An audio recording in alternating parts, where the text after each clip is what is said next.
সাদাকা ফাউন্ডেশন থেকে জালসা মুসলিম আলিয়া মাদ্রাসায় হবে 24 ফেব্রুয়ারি। কত? 24 ফেব্রুয়ারি। 24 ফেব্রুয়ারি উক্ত জালসায় উপস্থিত থাকবেন শেখ আব্দুর রাজ্জাক বিন ইউসুফ। আপনারা সেখানে সবাই আমন্ত্রিত। এখন বক্তব্য রাখবেন বাদার রাউল হোসেন, মুর্শিদাবাদ, ভারত।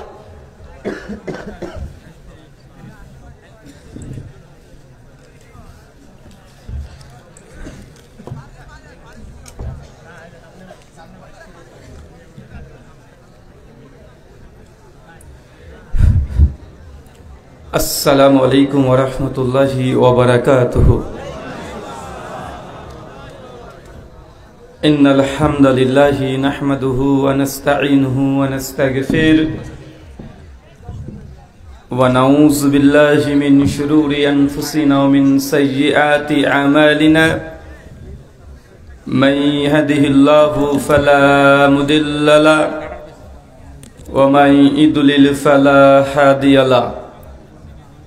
وأشهد أن لا إله إلا الله وحده لا شريك له وأشهد أن محمدا عبده ورسوله أما بعد فإن خير الحديث كتاب الله وخير الهدي هدي محمد صلى الله عليه وسلم وشر الأمور محدثاتها وكل محدثة بدعة وكل بدعة ضلالة وكل ضلالة في النار. أعوذ بالله السميع العليم من الشيطان الرجيم من همزه ونفخه ونفسه. يا أيها الناس اتقوا ربكم الذي خلقكم من نفس واحدة وخلق منها زوجها وبث منهما رجالا كثيرا ونساء واتقوا الله الذي تساءلون به والأرحام إن الله كان عليكم رقيبا. يا أيها الذين آمنوا اتقوا الله وقولوا قولا سديدا يصلح لكم أعمالكم يغفر لكم ذنوبكم ومن يطع الله ورسوله فقد فاز فوزا عظيما. قال رب اشرح لي صدري ويسر لي أمري واحلل عقدة من لساني يفقهوا قولي. ربي زدني علما وزدني فهما. اللهم إني أسألك علما نافعا ওয়ারিজকান তাইয়্যিবা ওয়া আমালান মুতাকাব্বালা। সমস্ত প্রশংসা সেই মহান সত্তা আল্লাহ সুবহানাহু ওয়া তাআলার জন্য, যিনি আমাদের সৃষ্টি করেছেন। শুধু সৃষ্টি করেননি, এই পৃথিবীতে সহস্র কোটি মাখলুকাত সৃষ্টি করার পরেও যিনি আমাদের এই মানব জাতিকে সর্বশ্রেষ্ঠ জাতি,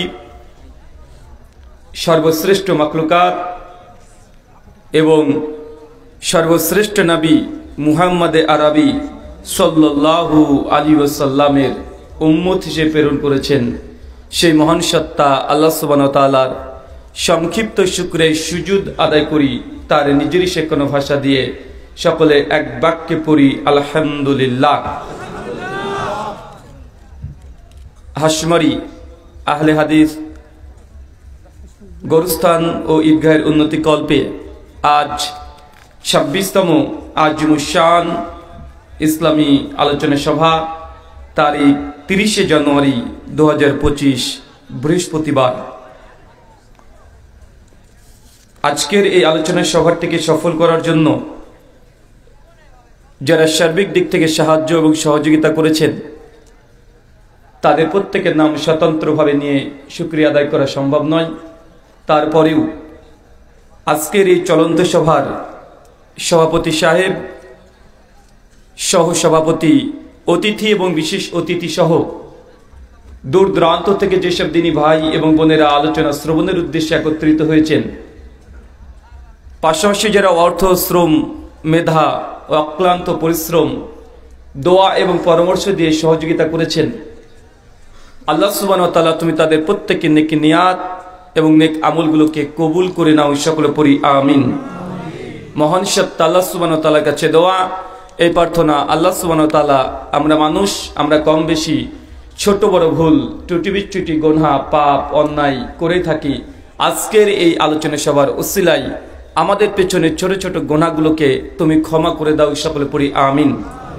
সম্মানিত সুধী, বাদ মাগরিব থেকেই বিভিন্ন আলোচক তারা পবিত্র কোরআনুল কারীম এবং হাদিসে মুবারাকা থেকে অনেক গুরুত্বপূর্ণ আলোচনা আপনাদের সামনে পেশ করেছেন।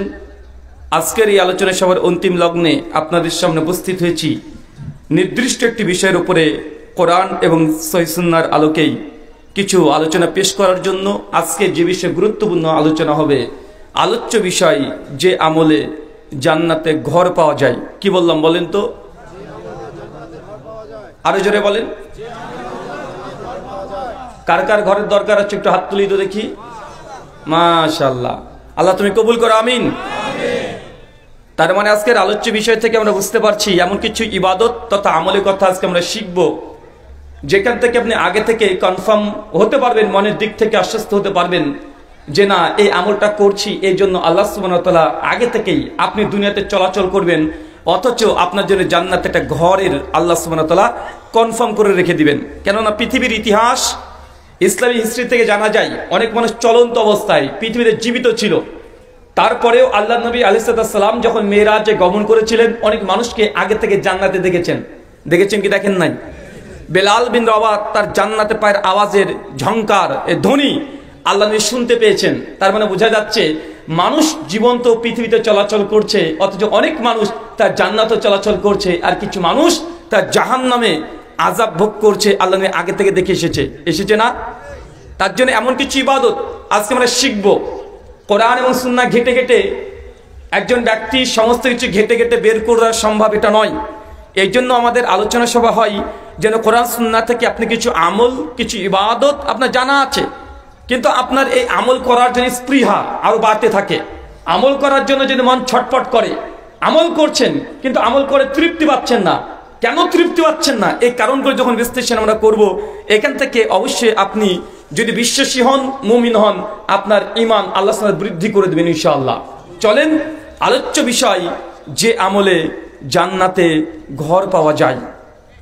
সুনান তিরমিজি 3540 নম্বর হাদিস, আল্লাহ নবী বলছেন যে আমার উম্মতের গড় বয়স 60 থেকে 70। কত বছর? আরো জোরে, কত বছর? তার মানে বুঝতে পারলাম উম্মতের গড় বয়স 60 থেকে 70 বছর, মানে এভারেজ এই বছরই মানুষের মৃত্যু ঘটে যাবে। যে আল্লাহ নবী 63 বছরে দুনিয়া থেকে চলে গেছেন, আবু বকর 63 বছর, খাদিজাতুল কুবরা 65 বছর। বেশিরভাগ যেসব সাহাবী ছিলেন আল্লাহ নবী থেকে শুরু করে এখন পর্যন্ত মানুষের গড় বয়স 60 থেকে 70। বাংলাদেশের মানুষের গড় বয়স 70 বছর 3 মাস, এটা বাংলাদেশের পরিসংখ্যান বলছে। তার মানে আলহামদুলিল্লাহ আল্লাহ নবীর হাদিস থেকে বর্তমান প্রেক্ষাপটে এটা সায়েন্স, এটা বিজ্ঞান। 1400 বছর আগে আল্লাহ নবী বলেছেন উম্মতের গড় বয়স 70, কিন্তু আজকে দুনিয়া দেখেন মানুষের গড় বয়স কত? 70 বছর নয়। আলহামদুলিল্লাহ, তাহলে বোঝা যাচ্ছে আল্লাহ নবী তিনি যেমন তেমন কথা বলতেন না, তার কথা যেগুলো ছিল প্রত্যেকটা কোরআন এবং সুন্নাহ ভিত্তিক, স্বয়ং আল্লাহ সুবহানাহু ওয়া তাআলা বলেছেন, সেগুলো মানুষের কাছে প্রচার করেছেন। কিন্তু আমরা অনেক মানুষ আল্লাহর কথাগুলোকে আমরা সামান্যভাবে হলেও একটু ঢিলা ঢালা মনে করি, মানে কোরআনের কথা যা এটা মানতে হবে, কিন্তু হাদিস বললেই একটু দুর্বলতা তৈরি হয় আপনার ভেতরে, আছে না নাই? তবে আহলুল হাদিস সমাজদেরকে আমরা বলে দিতে চাই, গোটা মুসলিম বিশ্বকে আমরা বলে দিতে চাই, যদি হাদিস সনদের ভিত্তিতে সহি প্রমাণিত হয়, এই হাদিস মূলত আল্লাহ নবীর কথা হলেও এর ভাব সম্পূর্ণ কার? আল্লাহ সুবহানাহু ওয়া তাআলা। ওয়ামা ইয়ানতিকু আনিল হাওয়া ইন হুয়া ইল্লা ওয়াহয়ু ইউহা। আমার নবী নিজের তরফ থেকে কোনো কথাই বলে না, আমি আল্লাহ যা অবতীর্ণ করি আমার নবী সেটাই মানুষের মনে প্রকাশ করে। নবী ব্যক্তিগত কোনো কথা আমাদেরকে বলে নাই। তাই হাদিস মানেই একটু দুর্বলতা হৃদয়ে থাকবে এমনটা নয়। অবশ্যই হাদিসের মধ্যে কিছু যায়িফ আছে, কিছু মওযু জাল আছে, সেগুলো বিশ্বাস করব না, কারণ সেগুলো নবী থেকে প্রমাণিত নয়। যেমন অনেক সময় কাফেররা আল্লাহ সুবহানাহু ওয়া তাআলা কোরআন নাজিল অবতীর্ণ করছিলেন, কাফেররাও অনেক সূরা তৈরি করেছে, কি করে নাই? তার নাম দিয়েছে সূরা, কিন্তু আসলে সেটা সূরা নয়। হাদিস একই জিনিস, যে হাদিস যখন সহিহ প্রমাণিত হবে তবে এটা নবীর কথা, আর যখন হাদিস যঈফ বা মওযু জাল প্রমাণিত হবে এটা আল্লাহর নবীর কথা নয়। অনেক মানুষের একটা সংশয়, ভাই হাদিস বা জাল হয় নাকি? আছে না নাই? হাদিস আর জাল হয় কি হবে? স্বয়ং মানুষ জাল করেনি এমন কোন পৃথিবীতে কোন জিনিসই নেই, শুধু মানুষ স্বয়ং আল্লাহকে ডুপ্লিকেট করে ফেলেছে। বলে নাউজুবিল্লাহ মিন জালিক। আমরা মুসলমানরা কয়জন আল্লাহকে বিশ্বাস করি? একজন। খ্রিস্টানরা কয়জন আল্লাহকে বিশ্বাস করে? তিনজন, পিতা পুত্র পবিত্র আত্মা, father son and holy ghost. একটা ঈশ্বর, একটা জিসাস ক্রাইস্ট পুত্র আর পবিত্র আত্মা, এই তিনটাকে মিলে তারা বলছে ঈশ্বর। তো বাতিল ঈশ্বর আছে না নাই? ডুপ্লিকেট ঈশ্বর তৈরি করেছে কি করে নাই? মক্কাতে সেই সময় 300 অধিক আল্লাহ নবীর শুধুমাত্র কাবা শরীফের আশেপাশে তারা মূর্তি তৈরি করেছে কি করে নাই? করেছে। তার মানে বোঝা গেল মানুষ জাল করেনি এমন কিছু নাই, যদি স্বয়ং আল্লাহকে ডুপ্লিকেট করে ফেলতে পারে। এই জন্য তো কোরআনে হাদিসে আমরা যে কালেমা পড়ি প্রথম অংশ কি? লা ইলাহা, কোনো মাবুদ নেই। যতগুলো মাবুদ দেখছে, দুর্গা, লক্ষ্মী, কালী, সরস্বতী, ভগবতী, শিব, গণেশ, জিসাস ক্রাইস্ট, রাম, শ্রীকৃষ্ণ, যাই বলেন, প্রথমে মুসলমান হতে হলে আপনাকে স্বীকার করতে হয় লা ইলাহা। যতজন নিজেকে ঈশ্বর দাবি করেছে, গড দাবি করেছে, ঈশ্বর হিসেবে পুজো করা হয়, একটাই তার ঈশ্বর না, বরং ইল্লাল্লাহ, একসত্য মাবুদ আল্লাহ ছাড়া দুনিয়াতে আর কোনো স্রষ্টা নাই। তবে স্রষ্টা তো আমরা দেখতে পাচ্ছি, মানুষ তো দাবিও করছে, মানুষ তো পুজো করছে, মানুষ তো ধর্ম পালন করছে, করছে কি করছে না? দাবি করছে এটা স্রষ্টা, কিন্তু এটা জাল, এটা ডুপ্লিকেট। ঠিক একই ভাবে হাদিসের মধ্যেও অনেক মানুষ নবীর নামে মিথ্যা কথা চালিয়ে দিয়েছে। যেমন শয়তান ইবলিস আল্লাহর সুবহানাহু ওয়া তাআলা নাম নিয়ে মিথ্যা কথা বলেছিল নবী আদমের কাছে, বলেছিল কি বলে নাই? তো শয়তান যদি আল্লাহর নাম নিয়ে নবী আদমের কাছে মিথ্যা কথা বলতে পারে, ওহীর নামে মিথ্যা কথা বলতে পারে, তাহলে মানুষ নবীর নামে জাল হাদিস তৈরি করতে পারবে না? শুধু জাল হাদিস রে ভাই, ডাইরেক্ট ডুপ্লিকেট নবী তৈরি হয়ে গেছে। গোলাম মির্জা আহমেদ কাদিয়ানি নবী দাবি করেছে কি করেনি? তার উম্মত আছে না নাই?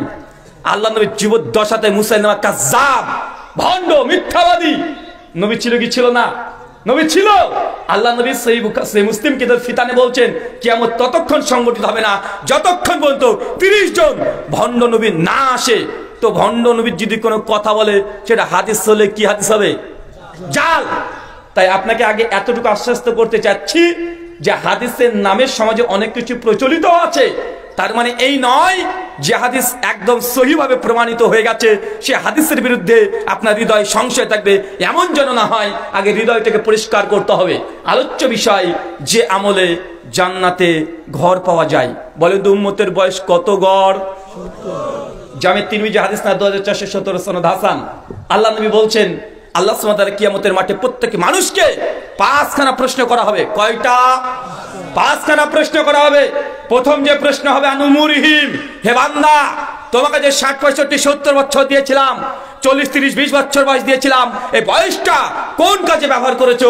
কিয়ামতের মাঠে আল্লাহ সুবহানাহু ওয়া তাআলা প্রত্যেক সেকেন্ডের, ঘন্টার, মিনিটের আল্লাহ কড়াই গন্ডায় হিসাব নেবেন। হিসাব দেওয়ার জন্য প্রস্তুত আছেন? আজকে যারা এখানে বসে আছেন আলহামদুলিল্লাহ, হাদিসের ভাষাতে জান্নাতের বাগান, এটা হচ্ছে জান্নাতের বাগান। মুসনাদে আহমদে বর্ণনা, একসঙ্গে যদি অনেকজন ব্যক্তি যদি কোরআন সুন্নাহর আলোচনা করে দিনী মজলিস হয়, এটা জান্নাতের বাগানের সঙ্গে আল্লাহ নবী আলাইহিস সালাম তিনি এটাকে মিসাল, উদাহরণ, উপমা দিয়েছে। কিন্তু পাশে যেগুলো চলছে, কি চলছে? বাজার চলছে না? সুনান তিরমিজি মিশকাত হাদিস নাম্বার 786, আল্লাহ নবী বলেন দুনিয়ার মধ্যে সবচেয়ে শ্রেষ্ঠ জায়গা আল্লাহর ঘর মসজিদ, আর দুনিয়ার মধ্যে সবচেয়ে নিকৃষ্ট জায়গা সেটা বাজার। কি বলেন? বাজার নিকৃষ্ট জায়গা। বাজারে যা আসা না যায় হারাম নয়।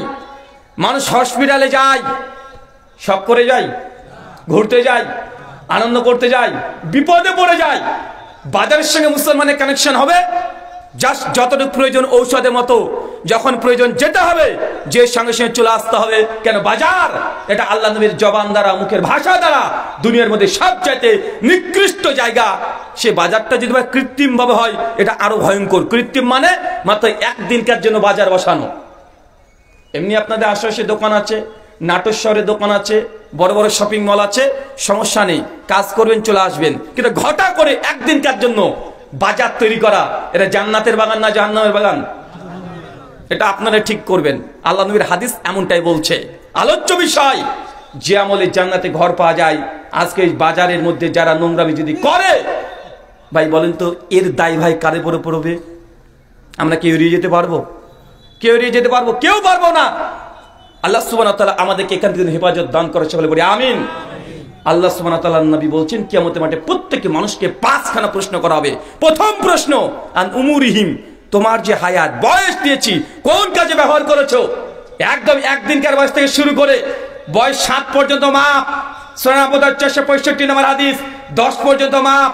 10 বছর পার হয়ে গেলে আপনি একজন সাবালক হয়ে গেলেন।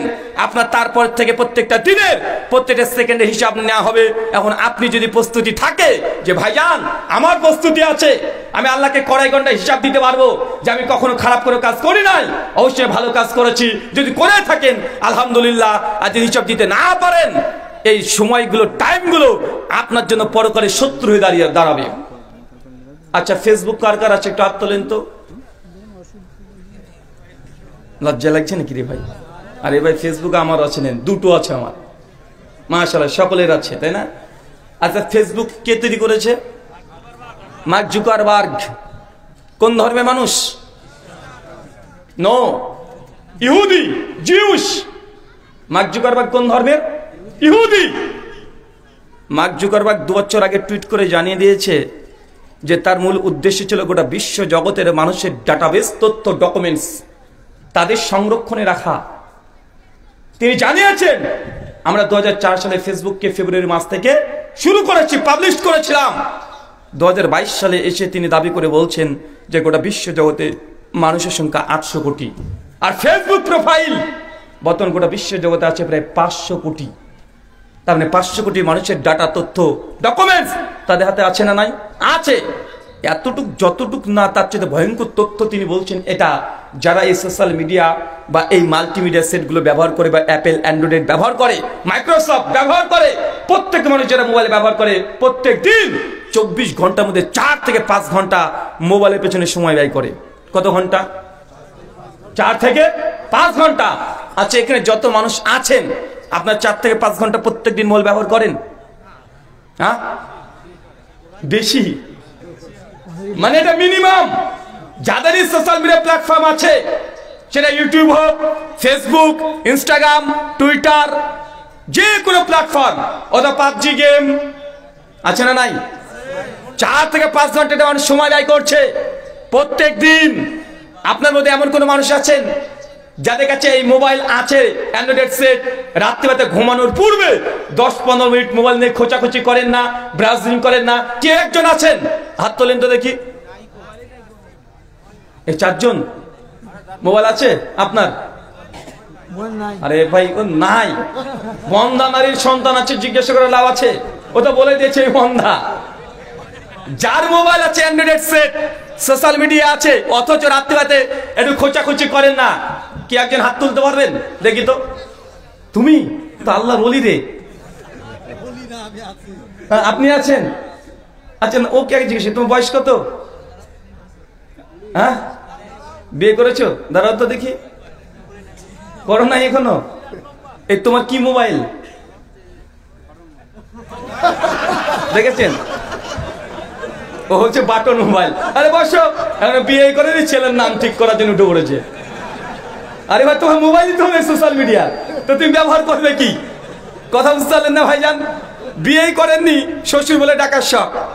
আগে বিয়ে করে মানে মোবাইল কিনো, তারপরে দেখবো তোমাকে যে রাতে ঘুমের পুরে 4-5 মিনিট হলেও তুই সোশ্যাল মিডিয়া ব্যবহার করেছে কি করে নাই। ভাই কি রে ভাই, আপনি কি বুঝতে পারছেন না কি প্রশ্ন করলাম? আমি তো উদাহরণ দিয়ে বলছি যে ডাইরেক্ট অ্যান্ড্রয়েড সেট আছে, সোশ্যাল মিডিয়া প্ল্যাটফর্ম ইউজ করে, কিন্তু রাত্রিতে ঘুমানোর পূর্বে 4-5-10-20 মিনিট ঘোচাঘুচি করে না। কেউ একজন আছেন? আপনার কি মোবাইল গো? অ্যান্ড্রয়েড। ফেসবুক আছে? এখানে উনার নাই। চিন্তা করেছেন?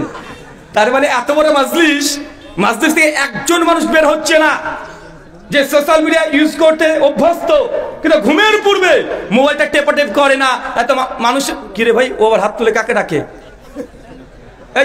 এই সময় হাত তুলে রে ভাই, এই সময় হাত তোলার জন্য বলছি, ও পেছন দিয়ে ডাকছে এভাবে। আচ্ছা, আর একটা প্রশ্ন করি মায়েদেরকে, যদি মায়ের এখানে নেই, বাবা হিসেবে আপনি সাক্ষী দেন তো, আপনার বাড়িতে 1, 1.5, 2 বছর, 2.5 বছর, 3 বছরের ছেলে আছে, ছেলেকে খাবার খাওয়ানোর সময় মোবাইল দেন না, এমন কোন বাপ আছেন? মোবাইল আছে তো?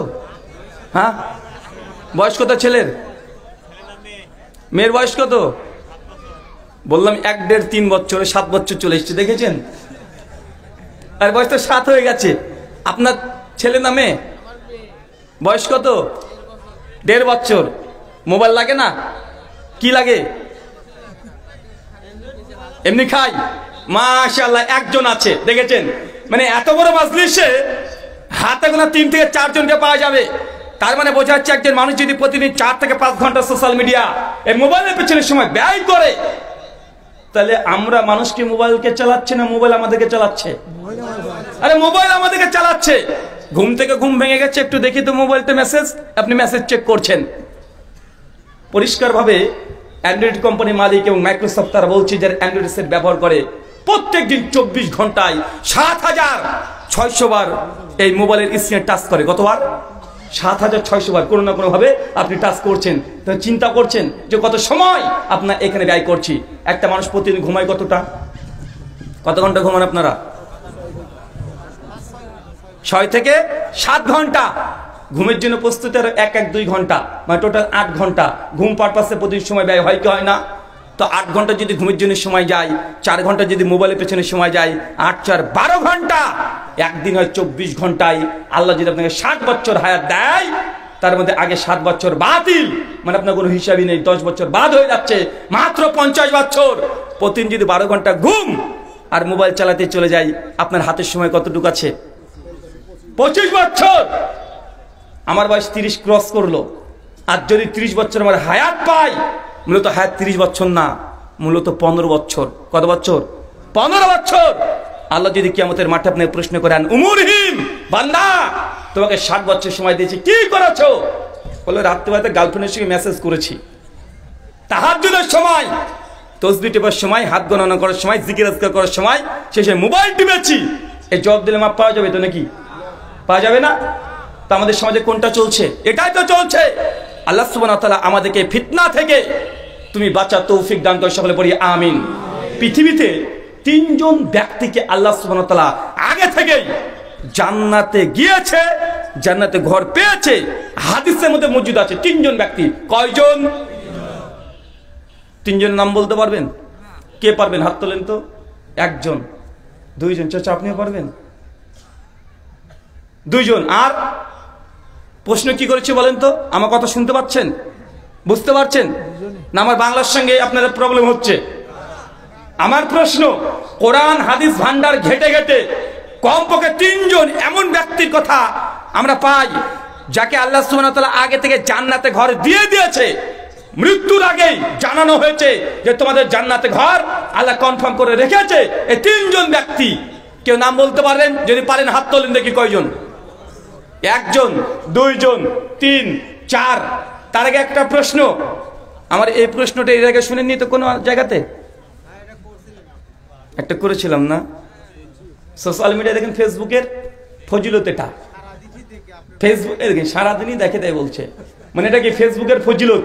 মানে ফেসবুক থেকে বা ইউটিউব থেকে বক্তব্যে প্রশ্ন কোনো জায়গাতে হয়তো বা করেছি, ওনার মুখস্থ আছে যে 4 জন হাত তুলেছেন, তেমন কিছু নাকি? হ্যাঁ,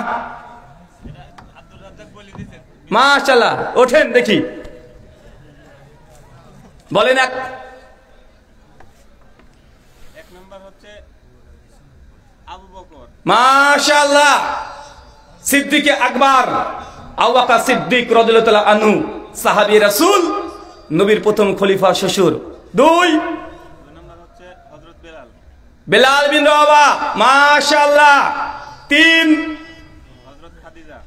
খাদিজাতুল কুবরা, নবীর প্রথম স্ত্রী, আলহামদুলিল্লাহ।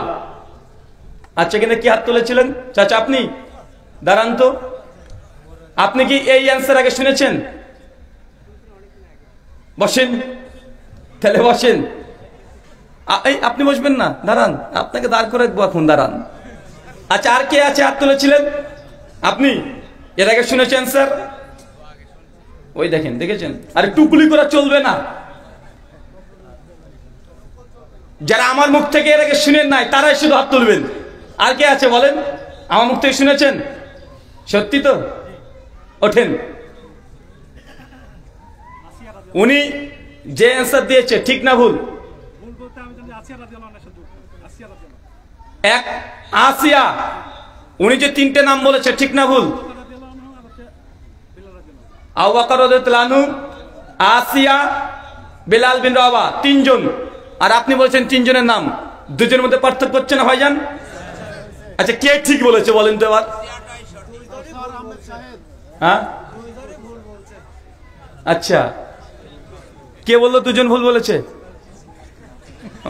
আপনি মাঝখানে দাঁড়ান দাঁড়ান দাঁড়ান, উনি আগে থেকে শুনে দুইজন।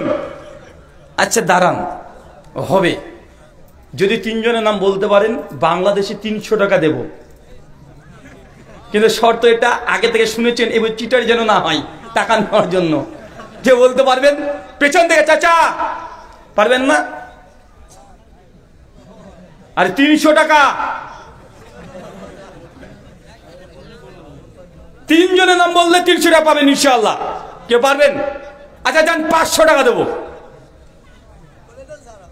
হ্যাঁ আমি বলবো, তাহলে 500 টাকা করে আপনার সবাই দেবেন, কথা দেন। হ্যাঁ এখানে আজকে ঈদগাহ আর কবরস্থানের উন্নতি কল্পে মাজলিস সবাই 500 টাকা করে দেবেন। কি ব্যাপার? আরে আমি দিতে আগ্রহী, যে আপনার অ্যান্সার করলে 500 টাকা দিয়ে দিব। আর যদি আপনার না পান, আমি যদি বলে দিই 500 টাকা করে সবাই তুলবেন। রাজি আছেন? কে কে রাজি নাই একটু হাত তোলেন। আপনি রাজি নাই? একজন, আর 2-3 জন।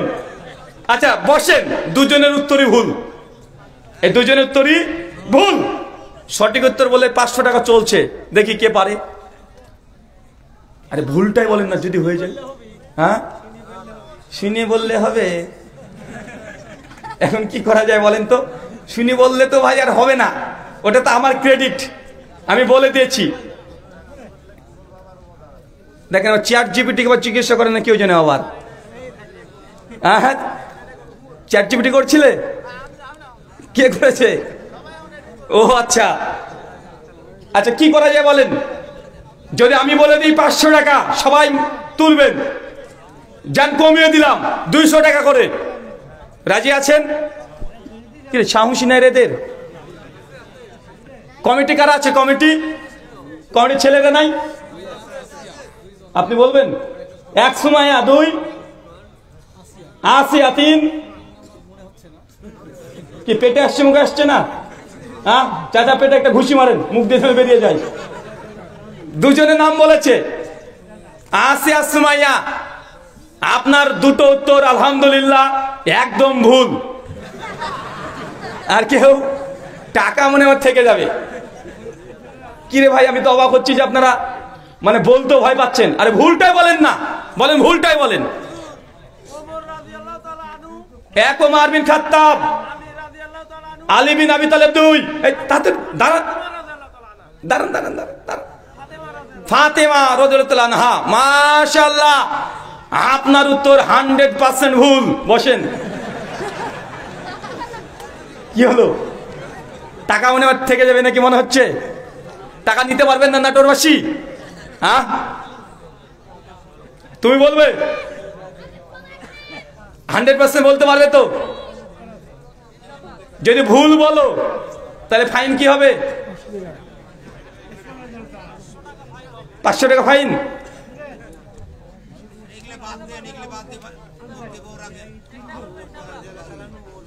জি জি আচ্ছা বলো। 1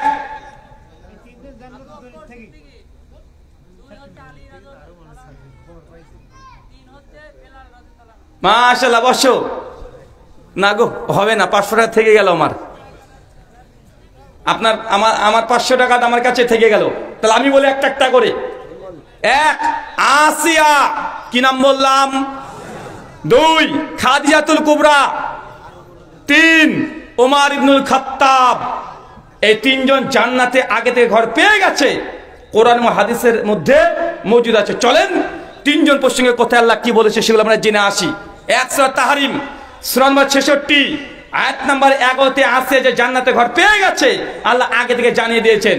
মুসনাদে আবি আলা হাদিস না 6411 আল্লাহ নবী বলছেন, আবু হুরায়রা হাদিসের রিওয়ায়াত করছেন, যখন বিবি আসিয়া ফিরাউনের স্ত্রী আসিয়া যখন নবী মুসা দিন গ্রহণ করে নিয়েছে, ইসলাম গ্রহণ করে নিয়েছে, ফিরাউন শোনা মাত্রই তার নিজের স্ত্রীকে জেলখানায় বন্দি রেখে প্রতিদিন সকাল আর সন্ধ্যাবেলায় 100-200 করে বেত্রাঘাত মারতো।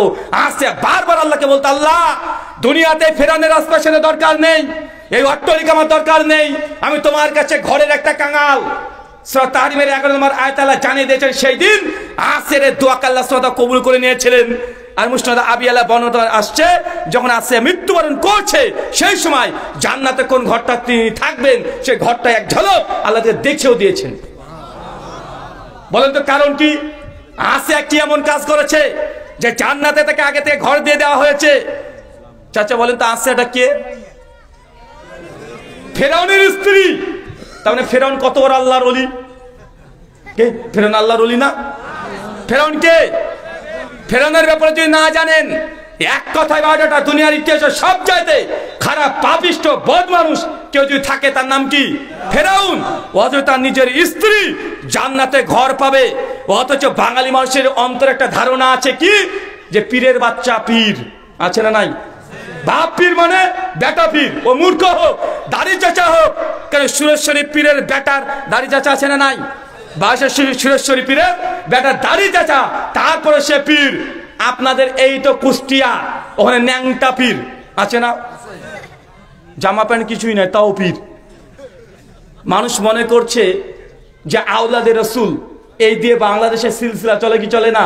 মানে নবীর বংশধর আবু বকর সিদ্দিক রাদিয়াল্লাহু আনহুর বংশধর 17তম 18তম 20তম বংশধর নিয়ে বাংলাদেশে কি গোটা বিশ্বে মুসলমানরা এক ধরনের ব্যবসা করছে।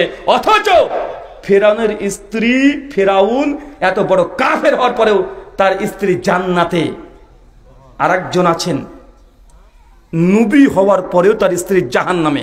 নাম কি? কোন স্ত্রী? নবী স্ত্রী, কোন নবীর স্ত্রী জাহান্নামে যাবে? আলেম মানুষ আপনি বলেন কেন?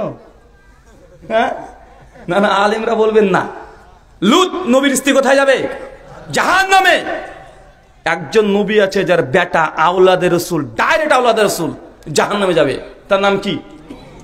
নূহ আলাইহিস সালামের সন্তান। নাম কি? কেনান। চাচা কেনান কোথায় যাবে? তা আপনি যে মনে করছেন যে বাপরে নবীর বংশধর মানে একদম হাক্কানি পীর, তো কেনান হচ্ছে সবচেয়ে বড় পীর হওয়ার দরকার ছিল। তা নূহের সন্তান কে? কেনান। তো কেনান জান্নাত না জাহান্নামে যাবে? জাহান্নামে। আল্লাহ তাকে নৌকাতে ওঠার অনুমতি দেয় নাই। আর একজন নবী ছিল, বাপ তার জাহান্নামে। দেখেন নূহ নবী কি, বাপ নবী, বেটা কোথায়? জাহান্নাম। উল্টে যাবে ঘটনা। এবার বেটা নবী, বাপ কোথায়? নাম কি সে নবীর? নবী ইব্রাহিম আলাইহিস সালামের বাবা নাম কি? আজর। জান্নাত না জাহান্নাম? তার জন্য বাংলার মানুষকে এই কথা আমি বলতে চাই যে আপনি যতই মনে করেন যে পীরের বাচ্চা পীর, গদ্দি নাসিন পীর, আওলাদে রাসূলকে মনে করছেন আপনি হাক্কানি পীর, এর সবগুলো ইসলামের সঙ্গে কোনোটাই সাদৃশ্যপূর্ণ নয়। মনে রাখবেন, ইসলাম আছে শুধুমাত্র যার ঈমান আছে তার মূল্য আছে, যার ঈমান নাই তার দাম নাই। এর জন্য ফিরআউনের স্ত্রী জান্নাতি, কিন্তু লূতের স্ত্রী জাহান্নামী। কিন্তু আপনাকে আমরা এটা বুঝাতে পারিনি। শুধু আপনি বলেন দেখেন উনি হাক্কানি পীর। কিভাবে বুঝলেন? বলছে উনি যা কারামত দেখেছে জানেন। আমার পীর সাহেব একদিন রাত্রিবেলা 2টোর দিকে ওই ভোলার সাইড থেকে ওয়াজ করে আসছিল, মাঝখানে নদী, অনেক বড় নদী। আমার পীর সাহেব তখন দেখছে যে নদীর মধ্যে ঝড় বৃষ্টি শুরু হয়ে গেছে, ধুধু প্রান্ত, রাত্রে শিয়াল ডাকছে, কেউ নেই। এসে দেখছে যে নৌকা আছে কিন্তু মাঝি নেই। এখন হবে কি? এরকম বক্তব্য আছে না নাই? তখন পীর সাহেব করলেন কি, পীরের চোখ যেন কি একটা বন্ধ করলেন, বন্ধ করে একটু পরে জায়নামাজটা ফেলে দিলেন, নামাজের জন্য দাঁড়িয়ে গেলেন। যাহা জায়নামাজে পরে পীর সাহেব আর মুরিদ যখন চেপেছে, ওই জায়নামাজ থেকে উঠতে উঠতে উঠতে উঠতে পার করে দিয়েছে, একদম আলিফ লাইলা। পীর সাহেবের নামে বেগুনে জিকির করে, শোনেন নাই? বক্তারাই তো বলে, বাংলাদেশের বক্তারা বলেন না, বেগুনের হুই থেকে বেগুন জিকির করছে পীর সাহেবের। বাঘ এসে পীরের কাছে পেন্নাম করছে, মানে প্রণাম করছে, সালাম করছে। এরকমই তো শোনা যায় কি যায় না? যায়। আমি একটা কথা আপনাকে শুধুমাত্র বলতে চাই, ভাইজান, এইসব পীরদের কারামত কতদিন ছিল জানেন? দেখুন এখনকার নতুন নতুন অনেক পীর আছে না নাই? বাংলাদেশে কম পীর আছে এখন, কয়েক লক্ষ পীর এখনো বাংলাদেশে আছে, কিন্তু এইসব পীরের কারামত হয় না কেন রে ভাই? কেন তারা কারামত করতে পারে না? কারামত তাদের ততদিন ছিল যতদিন এই ক্যামেরার মোবাইল আবিষ্কার হয়নি, ততদিন। যতদিন ক্যামেরা ছিল না ততদিন পীরের কারামত ছিল। দেখেন পীরদের বই পড়লে মানে হাজার হাজার কারামত, আমার পীর সাহেব এই, আমার পীর সাহেব ওই, কিন্তু এখন তো বাস্তবে শুধু বাংলাদেশে কয়েক লাখ পীর সাহেব আছে, একজনের একটা কারামত হয়েছে, কেউ দেখাতে পারবেন? कोई करामत হয় না কেন? তার মানে মনে হচ্ছে ডাল में कुछ काला है, ডাল में कुछ काला नहीं है, बल्कि पूरा ডাল ही काला है। মানে কারামতের নামে যা বলছে সবগুলো কেচ্চা কাহিনী ছাড়া কিছুই না। আপনাকে একটা জাস্ট উদাহরণ দিলেই আপনি বুঝতে পারবেন। ইমাম আবু হানিফা রাহিমাহুল্লাহ প্রসঙ্গে বাংলার মানুষকে বলা হয় চিৎকার মেরে যে আমরা এমন ইমামের আনুগত্য করি যিনি এশার নামাজ পড়তেন আর ফজর পর্যন্ত এক ওযুতে 40 বছর নামাজ পড়েছে। বলা হয় কি হয় না? তিনি 80 বার হজ করেছেন, 50 বছর সিয়াম রোজা পালন করেছে। এই ফজিলত বলা হয় কি হয় না? চাচা এই ফজিলত, এই কারামত, এই ঘটনার ছোট্ট একটু পোস্টমর্টেম করি। চলেন আপনাকে একটা প্রশ্ন করছি, আপনি উত্তর দেন। বলেন তো এশার নামাজে ওযু করেছে, ফজর পর্যন্ত এই মানে ওযু টিকে ছিল, তাহলে মাঝখানে কি ফুসফাস কিছু হয়নি? প্রস্রাব পায়খানা লাগেনি? এটা একদিন, 2 দিন, 1 সপ্তাহ, 1 মাস ঠিক আছে, 40 বছর এটা কি মানা যায়? উনি আবার বলছে স্ত্রী ছিল, দেখেছেন কত দূর চলে গেছে। 40 বছর স্ত্রী ছিল, তো স্ত্রীর হক আদায় করা দরকার আছে না নাই? তো যদি দিনের বেলায় হয় রাতে লাগবে নাকি? না, দিনটাকে তালা মেরে দিয়েছে। কেন? 50 বছর যে দিনে রোজা রেখেছে, মানে দিনটাও বাতিল। আচ্ছা আমি এই জায়গাতে আমি তানকিদ করবো না, আমার অভিযোগ হচ্ছে এইটা, বা আমার জানার ইচ্ছে এইটা। ভাই বলেন তো, যদি কেউ ওযু অবস্থায় ঘুমিয়ে যায়, ওযু থাকবে না ভাঙবে? ভেঙে যাবে। সবাই আমরা একমত কি একমত নয়? একমত। তাহাজ্জুদের নামাজ কাকে বলে? ঘুম থেকে উঠে যে নামাজ পড়া হয় সেটাই তাহাজ্জুদ। একজন রাত্রে ঘুমায়নি, জেগে আছে, সে যদি নামাজ পড়ে তাহাজ্জুদ হবে? ফতোয়া স্বামী বাহারুর রায়, ফতোয়া আলমগীরি, হেদায়া, বেকায়া সবগুলো হানাফি মাযহাবের ইজমাই মাসালা এটা। কেউ যদি সারা রাত জেগে থাকে, মাঝে যদি না ঘুমায়, তার তাহাজ্জুদের নামাজ বলে বিবেচিত হবে না, ওটা নফল এমনি সাধারণ নামাজ বলে বিবেচিত হবে। এখন আমার প্রশ্ন এটাই, যদি রাত্রিবেলাতে ইমাম আবু হানিফা রাহিমাহুল্লাহ না ঘুমায়, তাই তিনি 40 বছর তাহাজ্জুদের নামাজ পড়েনি। বুঝতে পারলেন না মনে হয়? কি? কারণ তাহাজ্জুদের জন্য কি শর্ত? ঘুম শর্ত না। যদি তিনি না ঘুমান, তাহলে তাহাজ্জুদের নামাজ জিন্দেগিতে তার হয়নি। আর যদি বলেন না তাহাজ্জুদ পড়েছে, তাতে ঘুমাতে হয়েছে, ঘুমালে ওযু শেষ, তার মানে কি হলো? এটা পোস্টমর্টেম করে বোঝা যাচ্ছে যে ঘটনাকে জাল তৈরি করে করা হয়েছে, ইমামদের নামে মিথ্যা কথা রচনা করা হয়েছে। অথচ আল্লাহ নবী সহিহ বুখারী ৫৬৩ নম্বর হাদিসে বলছেন, একজন সাহাবী বলেছিল আমি সারা রাত তাহাজ্জুদের নামাজ পড়বো। আল্লাহ নবী বলেছেন আমি রাত থেকে কিছুটা সময় নামাজ পড়ি, কিছুক্ষণ ঘুমাই, আর যে ব্যক্তি আমার এই সুন্নাতের বিরুদ্ধাচরণ করবে ফালাইসা মিন্নি, তারা আমাদের দলভুক্ত না। ইমাম আবু হানিফা রাহিমাহুল্লাহ কি হাদিস জানতেন না? অবশ্যই জানতেন।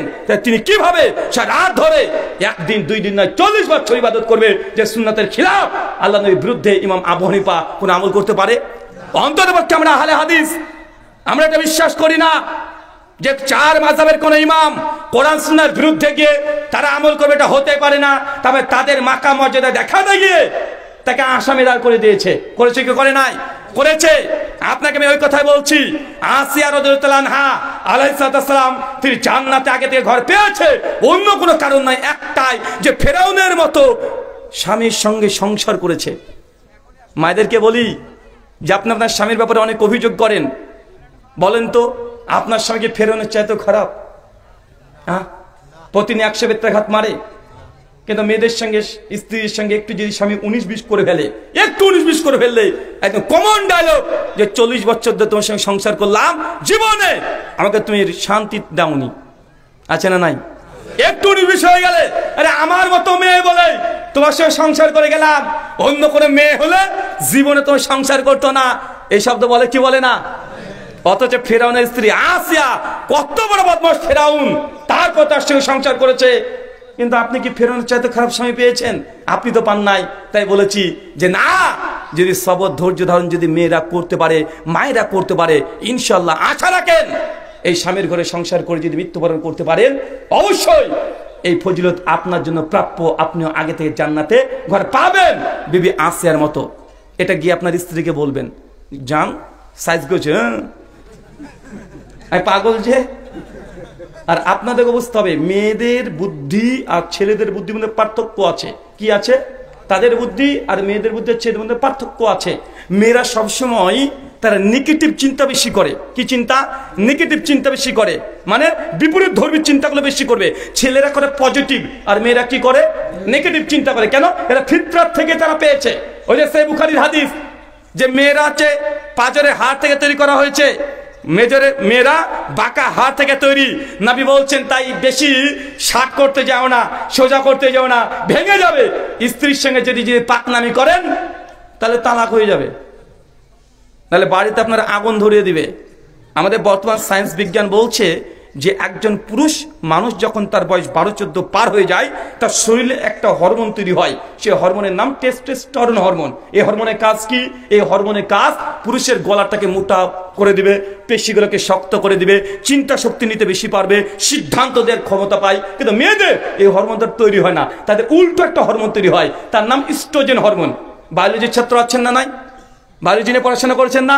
মেয়েদের শরীরে কি হরমোন তৈরি হয়? ইস্ট্রোজেন। এই হরমোনের কাজ কি? সন্দেহ করা। ওরা বেশি সন্দেহ করবে।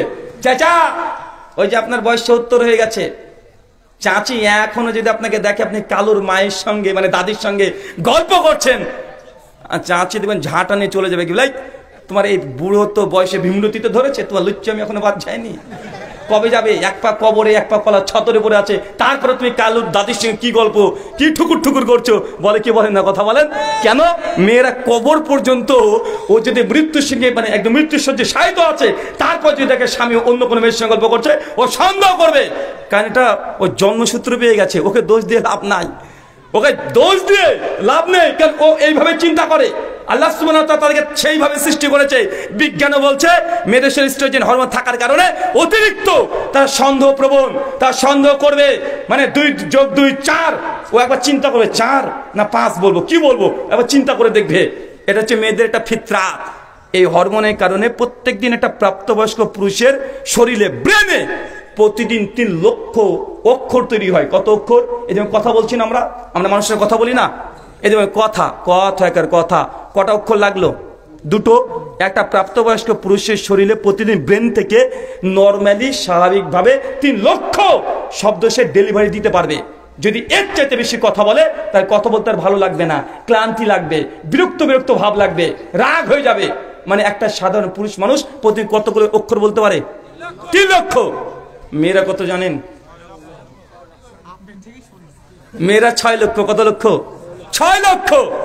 তার মানে আপনি বুঝেন এবার, তার মানে আপনি যদি স্ত্রীকে যদি সময় না দেন, তার সঙ্গে যদি ফোনে গল্প না করেন, দোকান নিয়ে সবসময় ব্যস্ত আছেন, ব্যবসা নিয়ে ব্যস্ত আছেন, আপনার চাকরি নিয়ে ব্যস্ত আছেন, প্রতিদিন আপনি কাস্টমারের সঙ্গে কথা বলে আপনার 3 লক্ষ শব্দ ফুরিয়ে ফেলেছেন, কিন্তু বউটা যে বাড়িতে ও সবজি কাটছে, সারাদিন কাজ করছে, কথা বলার সঙ্গী নাই, আপনি যদি কথা না বলেন, ও পাশের বাড়িতে মেয়েদের সঙ্গে গিয়ে ঝামেলা করবে, উকুন বাজবে আর বলবে বুবু ওর এ হয়েছে।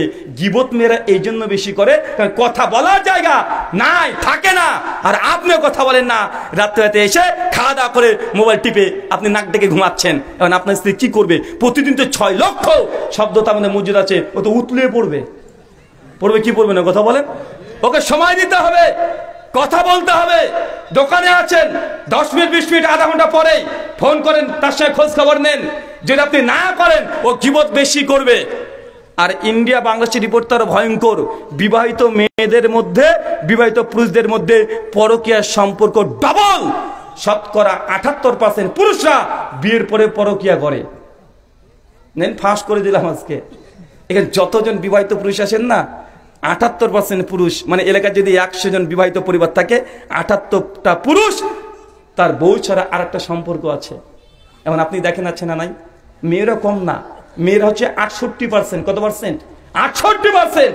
তাই পরকীয়ার হাত থেকে রক্ষা পাওয়া সবচেয়ে বড় হাতিয়ার। যারা পরকীয়ার সম্পর্কে যুক্ত আছে তাদেরকে প্রশ্ন করেছে, কেন বিয়ের পরে অন্য মেয়ে বা অন্য কোনো ছেলের সঙ্গে আপনি পরকীয়ায় লিপ্ত আছে? একই কথা, যে আমার স্বামীরা আমাকে সময় দেয় না, স্বামীরা টাইম দেয় না, এই যে তারা দ্বিতীয় সম্পর্ক বেছে নিয়েছে। এখন আপনি দেখেন আপনি আপনার স্ত্রীকে কতটুকু সময় দেন, যে না দেন বিশ্বাস করেন পাখি আরেক জায়গা থেকে বাসা বাঁধতে শুরু করবে। এখন আপনার কি চাই দেখেন, পরিবার যদি ঠিক রাখতে চান স্ত্রীকে সময় দিতে হবে। কি বললাম? সময় দিতে হবে। কিছু না পারলে 1 ঘন্টা 1.5 ঘন্টা পরে মেসেজ করে পাঠিয়ে দেবেন, কি রান্না করছে ছবি দাও, কেমন আছো, জান ডার্লিং যা ইচ্ছা ওইখানে গিয়ে বলতে হবে। বিয়ের আগে গার্লফ্রেন্ডকে মানে দিনে রাতে 7 বার নয় 70 বার 700 বার মানে আই লাভ ইউ 2 3 10 10 সব লিখে মানে হোয়াটসঅ্যাপ ফেসবুক মেসেঞ্জার লোড করে দিয়েছে। বিয়ের পরে 2 সপ্তাহ চলেছে, 3 সপ্তাহতে আর নাই, 2 বছর হয়ে গেছে, ফোনই করতে ভুলে যায়। আচ্ছা না নাই কথা বলেন? যদি আপনার এই কানেকশন যে ডিসকানেক্ট হয়ে যায়, পাখি কিন্তু অন্য যে বাসা করবে তখন বুঝতে পারবেন। লোকে বলবে যে ওর বউ আরেকজনের সঙ্গে প্রেম করে, কেমন লাগবে বলেন? সামনে 14ই ফেব্রুয়ারি আসছে, আর কদিন পর আসছে না ভাইজান? আপনি ভাবছেন যে শুধু ইয়াং মেয়েগুলোই মানে এই ডেটিংয়ে যায়, ইয়াং মেয়েরা মানে রাজ্যে পদ্মার নিচে ঘুরতে যায়, আর ইয়াংরা তো যায় ভাবিগুলো কম না, তারাও যায়। আচ্ছা না নাই? একবার গিয়ে দেখবেন গুলশানে ঢাকাতে চলে যাবেন, আমাদের কলকাতা ভিক্টোরিয়া পার্কে চলে যাবেন, সব জোড়া জোড়া বসে আছে, ছাতা নিয়ে ছাতার তলে বসে আছে একদম, বুঝতে পারলেন না মনে হয়? মানে ছাতা নিয়েছে, ছাতার তলে দুজন বসে আছে, জোড়া ছাড়া ঢোকা যায় না। আল্লাহ সুবহানাহু ওয়া তাআলা আমাদের পরিবারকে তুমি হেফাজত করে, সকলে বলি আমিন। তার মানে বোঝা গেল যে আসিয়া জান্নাতে আগে ঘর পেয়েছে সবর ধৈর্যের জন্য। মায়েদের পরামর্শ এটাই যে আপনি সবর করেন, ধৈর্য ধারণ করেন। এই পৃথিবী মাত্র 20-25টা বছর এই স্বামীর সঙ্গে সংসার করতে হবে, অনন্ত জীবন পড়ে আছে। 20 বছর কষ্ট করেন, ইনশাআল্লাহ জান্নাত আপনি ঘর পাবেন ইনশাআল্লাহ। 2 খাদিজাতুল কুবরা, কি নাম বললাম? ইনিকে আল্লাহ নবীর স্ত্রী। সহিহ বুখারী হাদিস না 3820। আল্লাহ নবী ঘরে বসে আছেন, আমাদের খাদিজা রাদিয়াল্লাহু আনহা তিনি হেঁটে হেঁটে আসছেন, স্বয়ং ফেরেশতা নবীর ঘরে চলে এসেছে জিবরিল, এসে সঙ্গে সে বলছে ইয়া রাসূলুল্লাহ, ওই যে খাদিজা আসছে, আপনার স্ত্রী আসছে, হাতে একটা সবজির তরকারি আছে, তাকে বলেন আল্লাহ সুবহানাহু ওয়া তাআলা খাদিজার জন্য জান্নাতে এমন সুন্দর চমৎকার ঘর তৈরি করেছে, যার ভেতর থেকে বাইরে দেখা যায় আর বাইরে থেকে ভেতর দেখা যায়। তার মানে বোঝা যাচ্ছে আমরা খাদিজার জন্য আল্লাহ জান্নাতে আগে থেকে ঘর তৈরি করেছে। কেন? আল্লাহ নবীর অন্তিম কঠিন সময়ে সবচেয়ে যে নারীটা বেশি সহযোগিতা করেছে তার নাম কি? প্রথম ইসলাম গ্রহণ করেছেন তিনি। যখন আল্লাহ নিজে কনফিউজ ছিলেন, নিজে ভয় ভীত হয়ে গেছেন, হেরাগতে যখন জিবরিল এসে চাপ দিয়েছে জোরে, ইকরা পড়ুন, আপনার প্রতিপালকের নামে পড়ুন, আল্লাহ ভয় খেয়ে গেছেন, ছুটে বাড়িতে চলে এসেছে। তাকে সেই সময় সাহায্য সহযোগিতা করেছে, তার নাম খাদিজাতুল কুবরা রাদিয়াল্লাহু আনহা। তিনি ছুটে বেরিয়েছেন তার স্বামী আল্লাহ নবীকে নিয়ে, এদিকে ওইদিকে চলে গেছেন ওরাকেবের নাফলের কাছে, আমার স্বামীর কাছে এরকম ঘটনা ঘটেছে, কি হয়েছে জিজ্ঞাসা করেছে।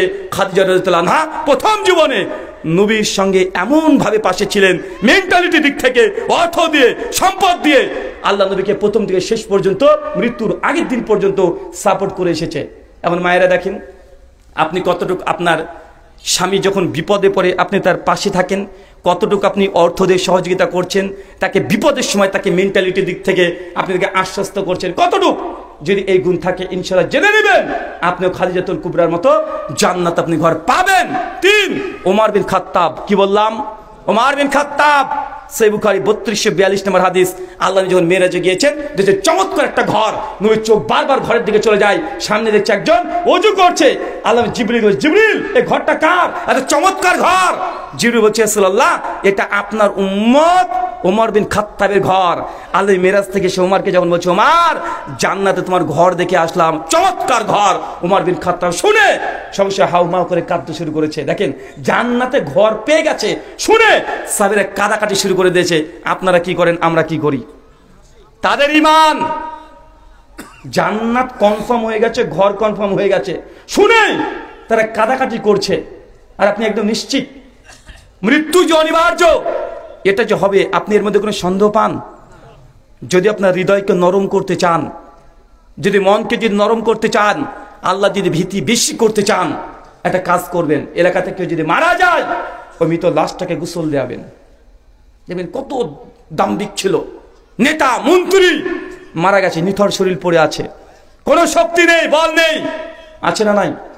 যাকে আপনি সবচেয়ে দুনিয়াতে বেশি ভালোবাসেন, আপনার স্ত্রী, দীর্ঘদিন তার সঙ্গে বিছানায় আপনি ছিলেন, আজকে রাত্রিবেলাতে যদি আপনার স্ত্রী মারা যায়, আপনাকে যদি বলা হয় আজকে স্ত্রীর সঙ্গে সারা রাত আপনি শুয়ে থাকেন, আপনি শুয়ে থাকতে পারবেন না, ভয় লাগবে। ভয় লাগে কি লাগে না, কথা বলেন? মানে মানুষ মারা গেলেন তাকে দেখে ভয় লাগতে শুরু করে। যে স্ত্রী এতদিন আপনি বিছানা শেয়ার করেছেন, যদি বলা হয় যে আজকে রাত্রে 1:30 থেকে কাল ভোর পর্যন্ত তুমি তার সঙ্গে শুয়ে থাকো, আপনি শুয়ে থাকতে পারবেন না। কেন? মৃত্যু ভয়ঙ্কর, মানুষকে ভয় ভীতি নিয়ে এসে দেয়। আপনাকে এই জন্য বলেছি, বেশি বেশি আল্লাহ নবী বলেছেন কবর জিয়ারত করতে।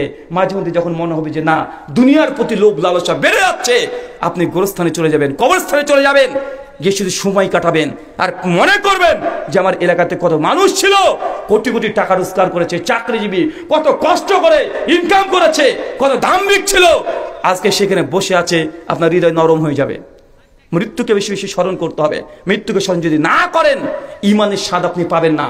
আল্লাহ নবী মাঝে মধ্যেই তিনি গভীর রাত্রিবেলাতে তিনি মসজিদুল বাকি তথা গোরস্থান কবরস্থানে চলে যেতেন। আল্লাহ নবী গিয়ে তিনি হাউমা করে কাঁদতেন, দোয়া করতেন।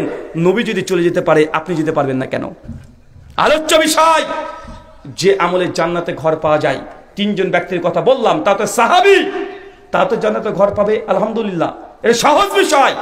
কিন্তু আল্লাহ নবী তিনি বলে গেছেন এমন কিছু আমার উম্মত যারা আসবে, যারা আমাকে না দেখে ঈমান এনেছে, আমার কণ্ঠ না শুনে ঈমান এনেছে, তাদের জন্য এমন কিছু ইবাদত নবী দিয়ে গেছেন, যে ইবাদতগুলো করলে আপনি আমি প্রত্যেকে যদি করি, ইনশাআল্লাহ আমাদের জন্য জান্নাতে ঘর আছে।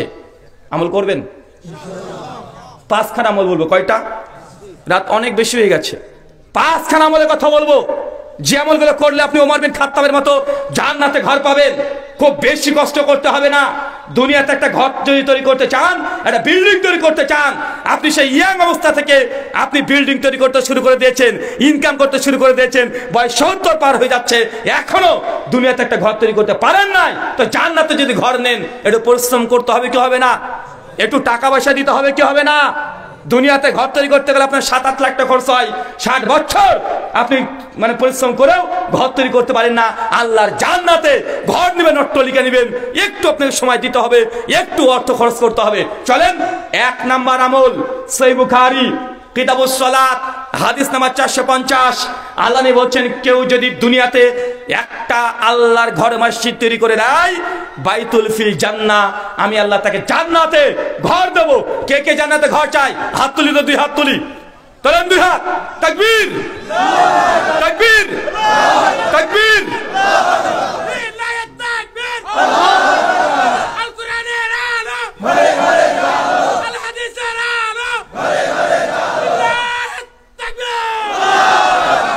আল্লাহ তুমি কবুল করো, আমিন।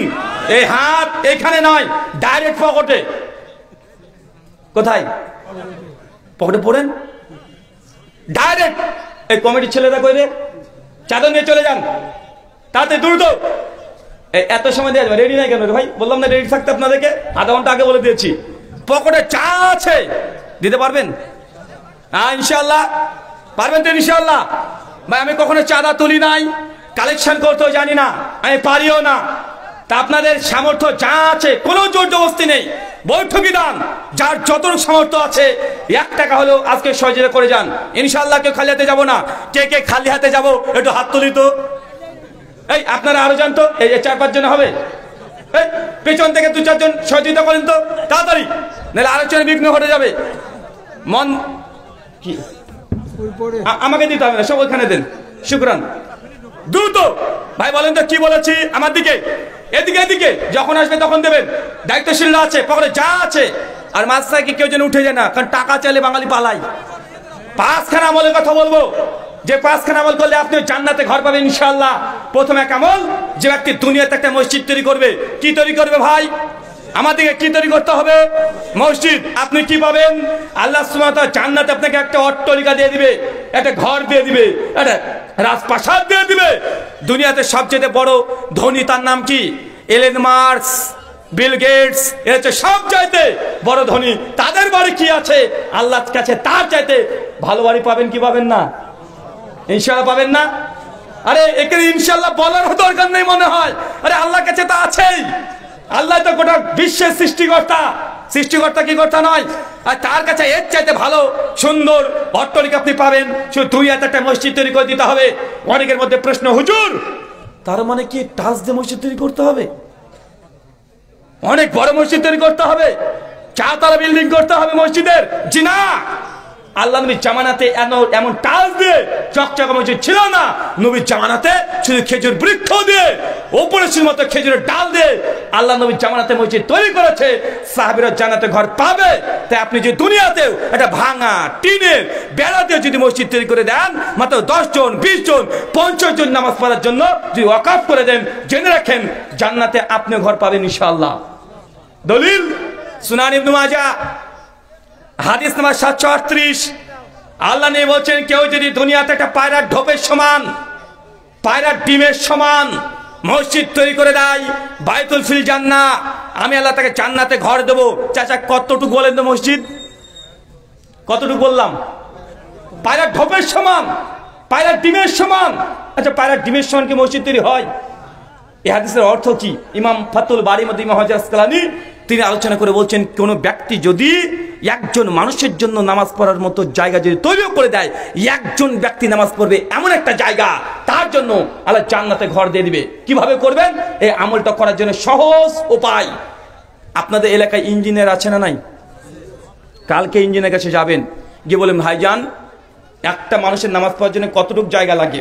আমার হিসাব 2 ফিট বাই 4 ফিট একটা জায় নামাজ। কি বললাম চাচা? এক মুসাল্লা 2 ফিট বাই 4 ফিট।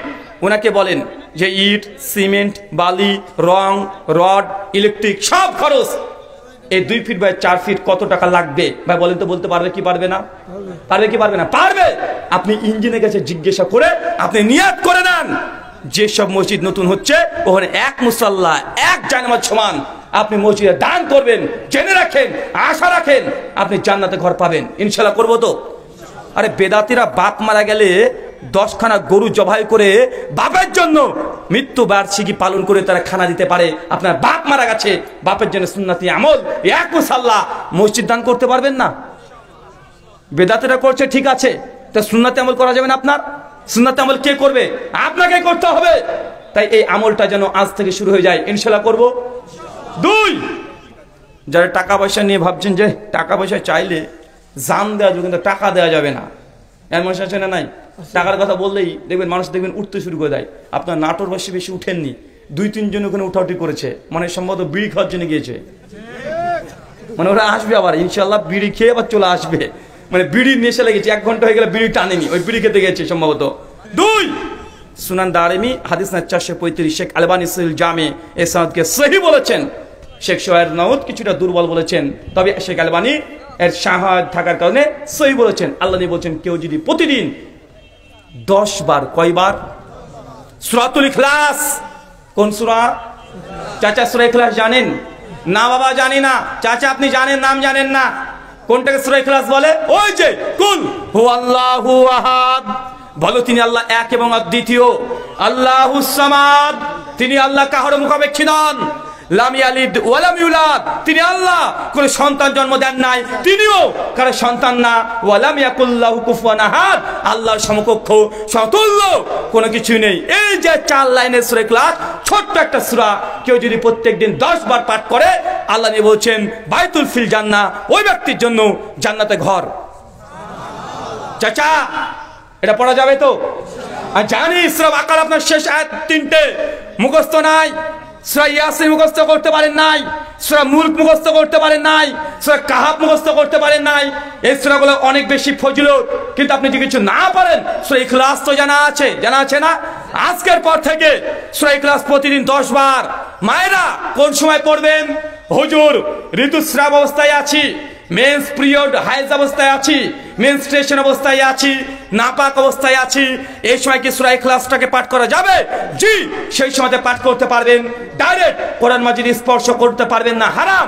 মসজিদে ডাইরেক্ট যে প্রবেশ করতে পারবেন না, হারাম। তাওয়াফ করতে পারবেন না, হারাম। রোজা রাখতে পারবেন না, হারাম।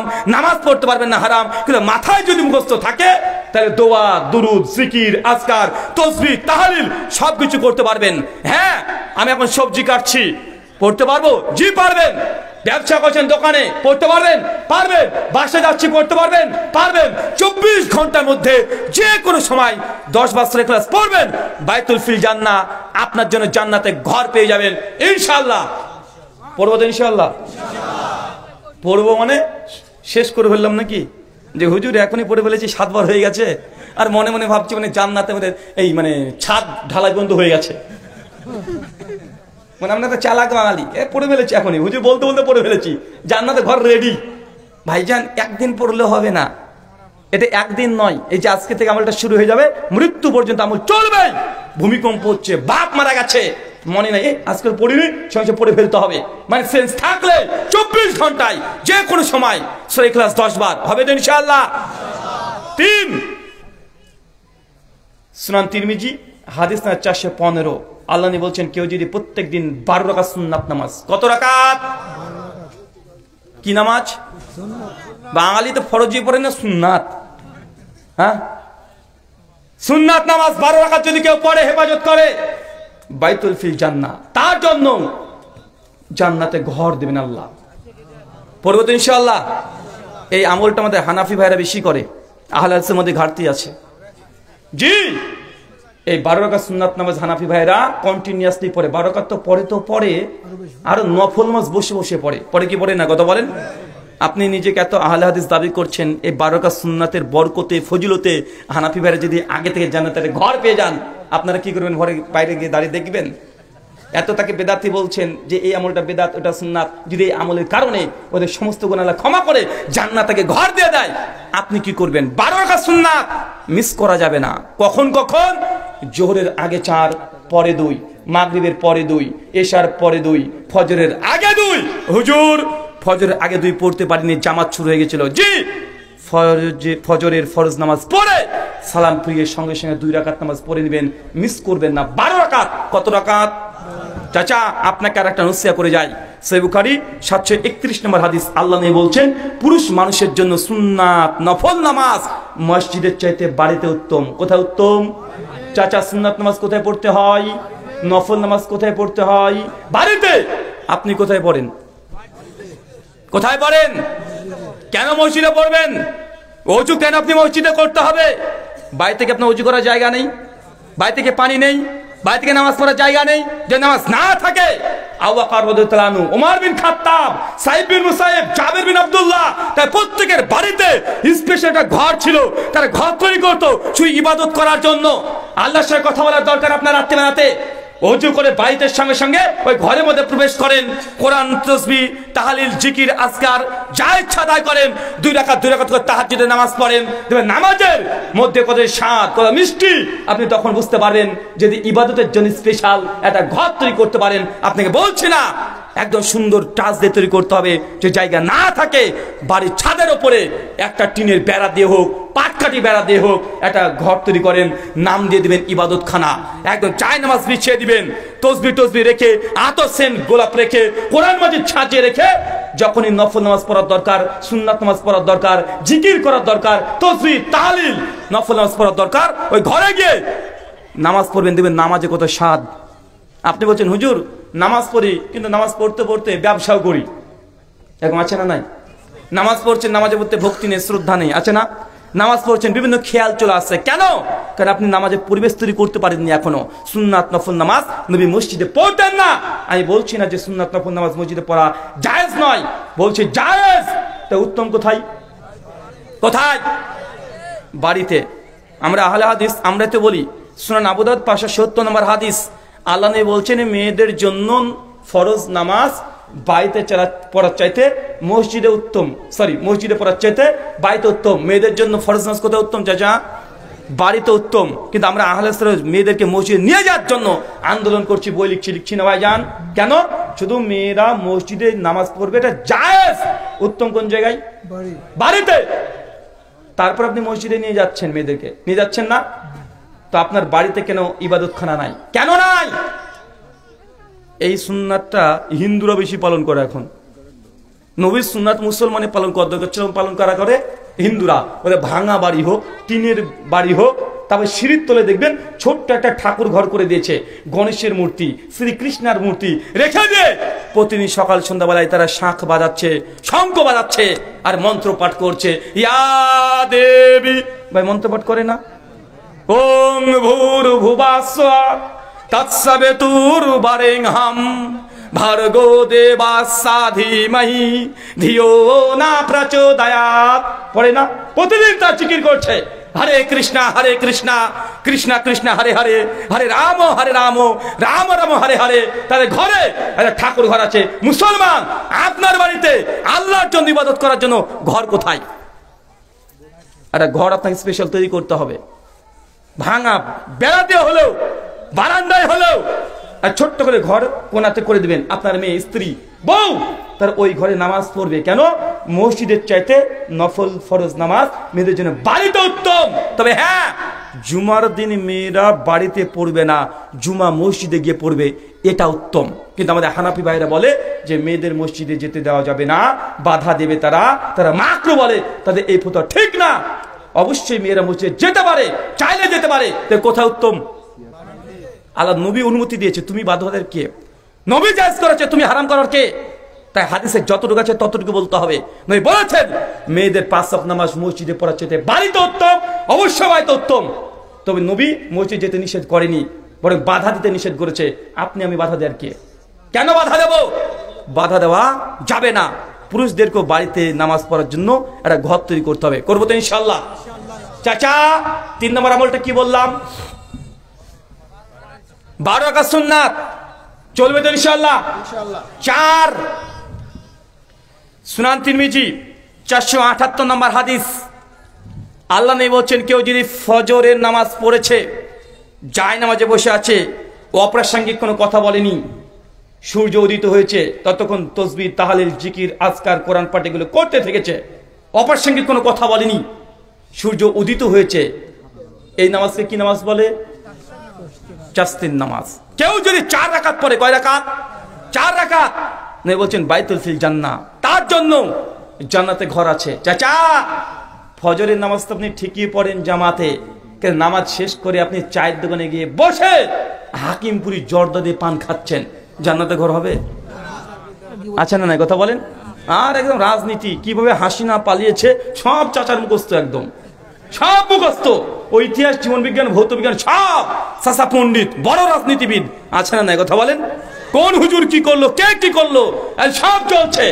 অথচ ওই সময়টা যদি মসজিদে বসে থাকতো, তসবিহ, তাহলিল, জিকির, আজকার, কোরআন পাঠ, তাহলে সূর্য উদয় হওয়ার সঙ্গে সঙ্গে 4 রাকাত নামাজ পড়তো, তার জন্য একটা জান্নাতে ঘর আল্লাহ রেডি করে রেখে দিতেন। কিন্তু এটা না করে দোকানে গিয়ে আমরা পণ্ডিতগিরি করছি। আছে না নাই? আছে।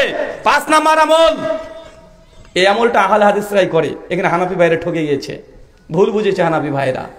মুসনাদ আহমদ হাদিস 16103, আল্লাহ নবী বলছেন তুমি যখন নামাজে দাঁড়াবে, কাদের সঙ্গে কাঁধ, পায়ের সঙ্গে পা লাগিয়ে দাঁড়াও। সুনান আবু দাউদ 666 নম্বর হাদিস, তোমাদের দুজনের মধ্যে ফাঁকা বন্ধ রাখো, আমি দেখছি মাঝখান দিয়ে শয়তান ঢুকছে, কাতা সোজা করে দাঁড়াও। মুসনাদ আহমদ 16103 নম্বর হাদিস, আল্লাহ নবী বলছেন যে কাতারে কাঁধের সঙ্গে কাঁধ, পায়ের সঙ্গে পা লাগিয়ে সোজা করে দাঁড়াবে, আল্লাহ নবী বলছেন বাইতুল ফিল জান্নাহ, তার জন্য আমি জান্নাতে ঘর দিয়ে দেবো। এমনটা কারা করে? এমনটা কে করে? এটা আহলে হাদিসরাই করে। আলহামদুলিল্লাহ, এই আমলটা শুধু আহলে হাদিসের মধ্যে দেখা যায়, হানাফি ভাইরা এমনটা করতে চায় না। আমার জানা মতে ইমাম আবু হানিফা রাহিমাহুল্লাহ কোন জায়গায় বলেনি যে 4 ইঞ্চি ফাঁকা দিয়ে কাতারে দাঁড় করাতে হবে। একটা সহিহ তো দূরের কথা, জয়ীফ তো দূরের কথা, জাল কোনো হাদিসও নেই, এমনকি ইমাম আবু হানিফা রাহিমাহুল্লাহর কোনো ফতোয়াও নেই। আমার জানা মতে হানাফিদের বড় বড় ফতোয়ার গ্রন্থ, এই গ্রন্থেও 4 ইঞ্চি ফাঁকা রেখে দাঁড়াতে হবে কোনো হাদিস নেই। সব জায়গায় বলছে যে কাদের সঙ্গে কাঁধ লাগিয়ে দাঁড়াতে, লাইনটাকে সোজা করতে, কিন্তু আমরা এমন ভাবে কাতারে দাঁড়াই দুজনের মধ্যে আরো 1.5 জন মানুষ ঢুকে পড়বে। আছে না নাই? আলহামদুলিল্লাহ, এই সুন্নাতের পরে আহলে হাদিস কট্টর, একদম নবীর সুন্নাত। চাচা, আপনি বলছেন যে আপনার পাশে দাঁড়িয়ে একজন 25 বছরের যুবক, আপনার বয়স 60, ওই 25 বছরের যুবক যখন পাশে পা টাচ করে লাগিয়ে দিয়েছে কাঁধের সঙ্গে কাঁধ, টাকনা সঙ্গে টাকনা, আপনি চট করে উঠে বলছেন এই বেয়াদব বাচ্চা। বলেন কি বলেন না? তোর বাপের চেয়ে তোমার বড় জানিস তুই? হ্যাঁ, তোর বাপ আমার ছোট, তুই জানিস? তুই ওর পায়ে পরে পা লাগিয়ে দিয়েছিস, বেয়াদব কোথাকার। চাচা, এটা বেয়াদবি নয়, এটা সুন্নাতি। এটা কি কথা বলেন? এর ছেলেরা সুন্নাত পালন করছে, ওরা আবার এক ধাপ এগিয়ে বলে আরে পায়ের সঙ্গে পা লাগিয়ে দিচ্ছে, কত বড় বিয়াদব, পা চেগায় দাঁড়াচ্ছে। ভাই বলে কি বলে না? আপনাদের বাংলাদেশের একজন হুজুর বলছে, আমরা যখন এই হাদিসগুলো পেশ করি যে কাতারকে সিজা করতে হবে, কাদের সঙ্গে কাঁধ পায়ের সঙ্গে পা লাগাতে হবে, ফাঁকা বন্ধ করতে হবে, কেন ফাঁক দিয়ে শয়তান ঢুকে, উনি তখন বলছেন এটাই যদি হয় তাহলে হাদিসদের যেন দাঁড়ায় তো দুই পায়ের মাঝে তো ফাঁক আছে, শয়তান ওই দিক দিয়ে যা আশা করতে পারবে না। কত বড় পণ্ডিত দেখেছেন, সুন্নাতকে অস্বীকার করার জন্য নিয়ে যুক্তি কিয়াসকে প্রাধান্য দিয়েছে। আল্লাহ বলেছেন একদম কাঁধের সঙ্গে কাঁধ পায়ের সঙ্গে পা লাগাতে মাঝখানে ফাঁকা আছে, এ কথা নবী বলেনি। দুজনের মধ্যে যেন কোনো ফাঁকা না থাকে, যদি থাকে ওই শয়তান প্রবেশ করবে। হচ্ছে এটাকে নিয়ে তারা ব্যঙ্গ করছে, করছে না? ব্যঙ্গ করছে। আপনাকে আর একটা কথা বলে যাই, মনে রাখবেন এই যে কাঁধের সঙ্গে কাঁধ পায়ের সঙ্গে পা লাগানোর যে কিয়াস পেশ করছে, এই হাদিসের বিরুদ্ধে গিয়ে এইভাবে নিজের যুক্তি দিয়ে কিয়াস করা কার কাজ? এই তাবিল করা কার কাজ? এটা ইহুদিদের স্বভাব ছিল। ওই সূরা বাকারা খুলবেন 60 থেকে 85 নম্বর আয়াত পর পর আল্লাহ মুসা নবীকে বলছে, মুসা তোমার কওমকে বনী ইসরাইলকে গিয়ে বলো তারা যেন কুরবানি করে। আল্লাহ নবী মুসা এসে বলছেন যে আমার কওম, আল্লাহ তোমাদেরকে কুরবানি করতে বলেছে। ইহুদিরা এত বদ, এত খাটাস, মুসা নবীকে বলছে সত্যি আল্লাহ বলেছে কুরবানি করতে? মানে প্রশ্ন করছে, সত্যি বলেছে? আর নবী বলছে সত্যি বলেছে কুরবানি করতে? মুসা নবী বলছে জি বলেছে। ইহুদিরা বদমাশ খাটাস তখন বলছে আচ্ছা তোমার আল্লাহকে একবার জিজ্ঞাসা করো তো কি কুরবানি করব, গরু না ছাগল না দুম্বা? মুসা নবী তখন আল্লাহর কাছে জিজ্ঞাসা করেছে, আল্লাহ তখন বলছে, তারপর ওহী করে জানানো হচ্ছে যে কমকে বলেন গরু কুরবানি করতে। মুসা নবী তখন বলছে যে আল্লাহ জানিয়েছেন গরু কুরবানি দেওয়ার জন্য। ইহুদিরা এত বদ, আল্লাহর বিধান মানবে না, এই জন্য পাল্টা প্রশ্ন করে বলছে আচ্ছা গরু তো কুরবানি করব, কি রঙের করব, সাদা কালো কি কালার করব? চিন্তা করছে, মানে এরা আমল করবে না আল্লাহর আইনের বিরুদ্ধে। আল্লাহ যে আদেশ করেছে সেই আইন মানবে না, এই জন্য তারা ফাঁক ফোকর খুঁজে বেড়াচ্ছে। তো নবী মুসা বলে দিলেন এই কুরবানি, এই রঙের কুরবানি করতে আল্লাহ বলেছে। একটু পর ইহুদির বাচ্চারা এসে বলছে এ মুসা তোমার আল্লাহকে জিজ্ঞাসা করো তো কুরবানিটা কি মোটা তাজা করবো না একটু শুকনা দিলেও হবে? কত বদমাশ দেখেছেন তারা, মানে আল্লাহর বিধান তারা মানবে না, নিজের কিয়াস যুক্তি দিয়ে আল্লাহর বিধানকে উড়ানোর চেষ্টা করছে।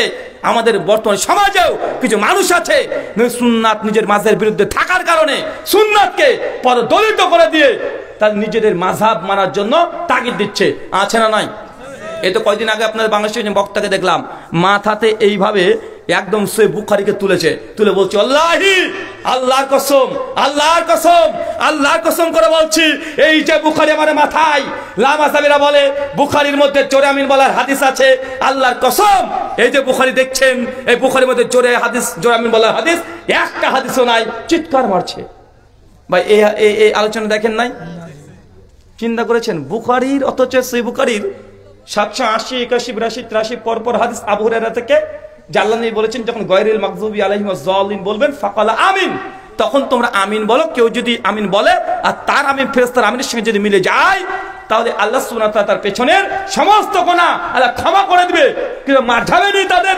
এই জন্য তারা অপব্যাখ্যা করে বলছে বুখারী মাথায় তুলে বলছে যে বুখারীতে জোরে আমিন বলার হাদিস নাই। কিন্তু এই যে আল্লাহ কসম কাটলো, মানুষ তো ঠিকই মনে করবে যে সত্যি মনে নাই, বা মনে করবে কি করবে না? হুজুর মানুষ বুখারী মাথায় তুলেছে, আল্লাহ বলছে বুখারীতে আছে, উনি বলছেন নাই, বুখারী মাথায় নিয়ে কসম কাটছে। ভালোভাবে লক্ষ্য করে দেখা গেল ওই হুজুর কিন্তু ঠিকই করেছে কসমটা, মানে এইভাবে মাথায় নিয়ে যখন বলছে আল্লাহর কসম এই বুখারীতে, আমার মাথায় দেখছেন বুখারী, এই বুখারীতে জোরে আমিন বলার হাদিস নাই। ভালো করে ভিডিও থেকে জুম করে দেখা যাচ্ছে উনি মাথাতে যে বুখারী শরীফটাকে ধরেছেন ওটা বুখারীর দ্বিতীয় খণ্ড। কয় নম্বর খণ্ড? 2 নম্বর খণ্ড। আমিন জোরে বলার হাদিস কত নম্বর খণ্ডে আছে চাচা? 1 নম্বর খণ্ডে, জিলদে আউয়াল প্রথম খণ্ডে 780 নম্বর হাদিস, বাব নম্বর 111, প্রথম খণ্ডের 104 পৃষ্ঠা, দারুল উলুম দেওবন্দের নুসখা, যেটা দার্স নুসখা ওইখানে আছে। কিন্তু কসম কেটে বলে দিল, মানুষ তো কিটা ভাববে না তাই তো কসম কাটছে, ওই যে দ্বিতীয় খণ্ড মাথায় রেখেছে। আসলে দ্বিতীয় খণ্ডে তো জোরে আমিন বলার হাদিস পাবেন না, আছে কয় নম্বর খণ্ডে? 1 নম্বর খণ্ডে। মানে আমাদের এই কিছু কিছু হুজুররা আছে মাযহাবকে টিকাতে গিয়ে ইসলাম চলে যাক সমস্যা নেই, কিন্তু মাযহাবকে টিকে রাখতেই হবে, আছে না নাই? এই জন্য হত্যা দরকার করলে করে ফেলবো। কিছু টুঙ্গিতে দেখলেন না তাবলিগ জামাত ভাই, আপনার রংপুরে রংবাজ হুজুর বলেছিলেন একটা নিরীহ প্রাণী, দেখছেন নিরীহ প্রাণীটা কেউ মানুষকে জবাই করে ফেললো, আপন মায়ের পেটের ভাইকে করেছে কি করে নাই? বা আমার কথা কষ্ট পাচ্ছেন? কি করবো ভাই, মানুষ মেরে ফেলছে ভাই। তাবলিগ জামাত, অনেকে বলে যে আহলে হাদিসরা তাবলিগ জামাতকে বেদাত দল বলে, বেদাতি দল বলে। আমি বলছি কখন আমরা বেদাতি দল বলেছি? আমরা তো বলিনি ভাইজান। বরং সাদপন্থী জুবারপন্থী দুটো তাবলিগের দল আছে না নাই? সাদপন্থীরা জুবারপন্থীকে বলছে তোরা পথভ্রষ্ট গোমরা কাফের, আবার জুবারপন্থীরা সাদপন্থীকে বলছে তোরা গোমরা পথভ্রষ্ট কাফের। দুই ভাই দুজনকে কাফের মুরতাদ ফতোয়া দিচ্ছে কি দিচ্ছে না? আমার সাদা মনে কাদা নাই, আমি কারোর সঙ্গে দ্বন্দ্ব করতে চাই না। আমি দূর থেকে তৃতীয় পক্ষ বলেছি যে তুই বলছিস একে কাফের, এ বলছে তুই কাফের। আমি বলেছি তোরা দুই ভাই ঠিক বলছিস, যা তো দুজন না বলছিস, আমি তো দুজনের সঙ্গেই। সাতপন্থী জুবারপন্থীকে বলছে এরা মুরতাদ হয়ে গেছে, এ তাবলিগ জামাত না, গুমরাহি জামাত। আবার জুবারপন্থী সাতপন্থীকে বলছে, আমি নতুন কোনো ফতোয়া দিয়েছি? আমি বলেছি ভাইজান আমার সাদা মনে কাদা নাই, তো দুজনই ঠিক কথা বলছিস, যা দুজনই তোরা গুমরাহ। আমার দোষ কোথায় রে ভাই? তাবলিগ জামাত একে অপরকে মেরে কয়েকশো মানুষকে পঙ্গু করে ছেড়ে দিয়েছে না? 4-5 জনকে হত্যা করেছে। বীর মুজাহিদ বলছে একদম কারবালার ময়দান দেখিয়ে দিয়ে এসেছি, মুজাহিদ হয়ে গেছে, মানে মুসলিম ভাইকে হত্যা করেছে, মুজাহিদ হয়ে গেছে। আমি বলেছিলাম সহিহ বুখারী কিতাবুল ঈমানের 38 নম্বর হাদিস, আল্লাহ নবী বলেছেন একজন মুমিন যদি একজন মুমিনকে যদি হত্যা করে, একজন মুসলিম যদি একজন মুসলিমকে হত্যা করে, দুজনেই জাহান্নামে যাবে। কোথায় যাবে? দুজনেই জাহান্নামে। যে হত্যা করেছে সেও জাহান্নামী, আর যে হত্যা হয়ে মারা গেছে এও জাহান্নামী। প্রশ্ন আসতে পারে যে হত্যা করলো সে জাহান্নামে যাবে, ঠিক আছে, যে মরে গেল সেখানে জাহান্নামী? নবী বলছেন এই যে হত্যা মারা গেছে যিনি, ও ভাইয়ের দিকে অস্ত্র তুলেছিল, এই সুযোগ পায়নি তাই মারেনি, সুযোগ পেলে এ মেরে দিত। কথা মনে বুঝতে পারলেন না? এ পারেনি বিধায় মরে গেছে, মারা গেছে। ও বলছে মুজাহিদ হয়ে গেছে, অথচ দুজনই জাহান্নামে যাবে। এটা নবীর হাদিস। ভাইজান আপনাকে এই কথা বলি, 5খানা আমল বলেছি, কয়টা? আজ চট করে দাঁড়িয়ে বলেন তো কি কি আমলের কথা বললাম? আপনি বলতে পারবেন? মাশাআল্লাহ। দাঁড়াও তো। বিয়ে করেছো? বয়স কত? 17। এত লম্বা কিভাবে হলো? হ্যাঁ আচ্ছা ঠিক আছে বলো। এক, মায়েরা মসজিদ নির্মাণ করা।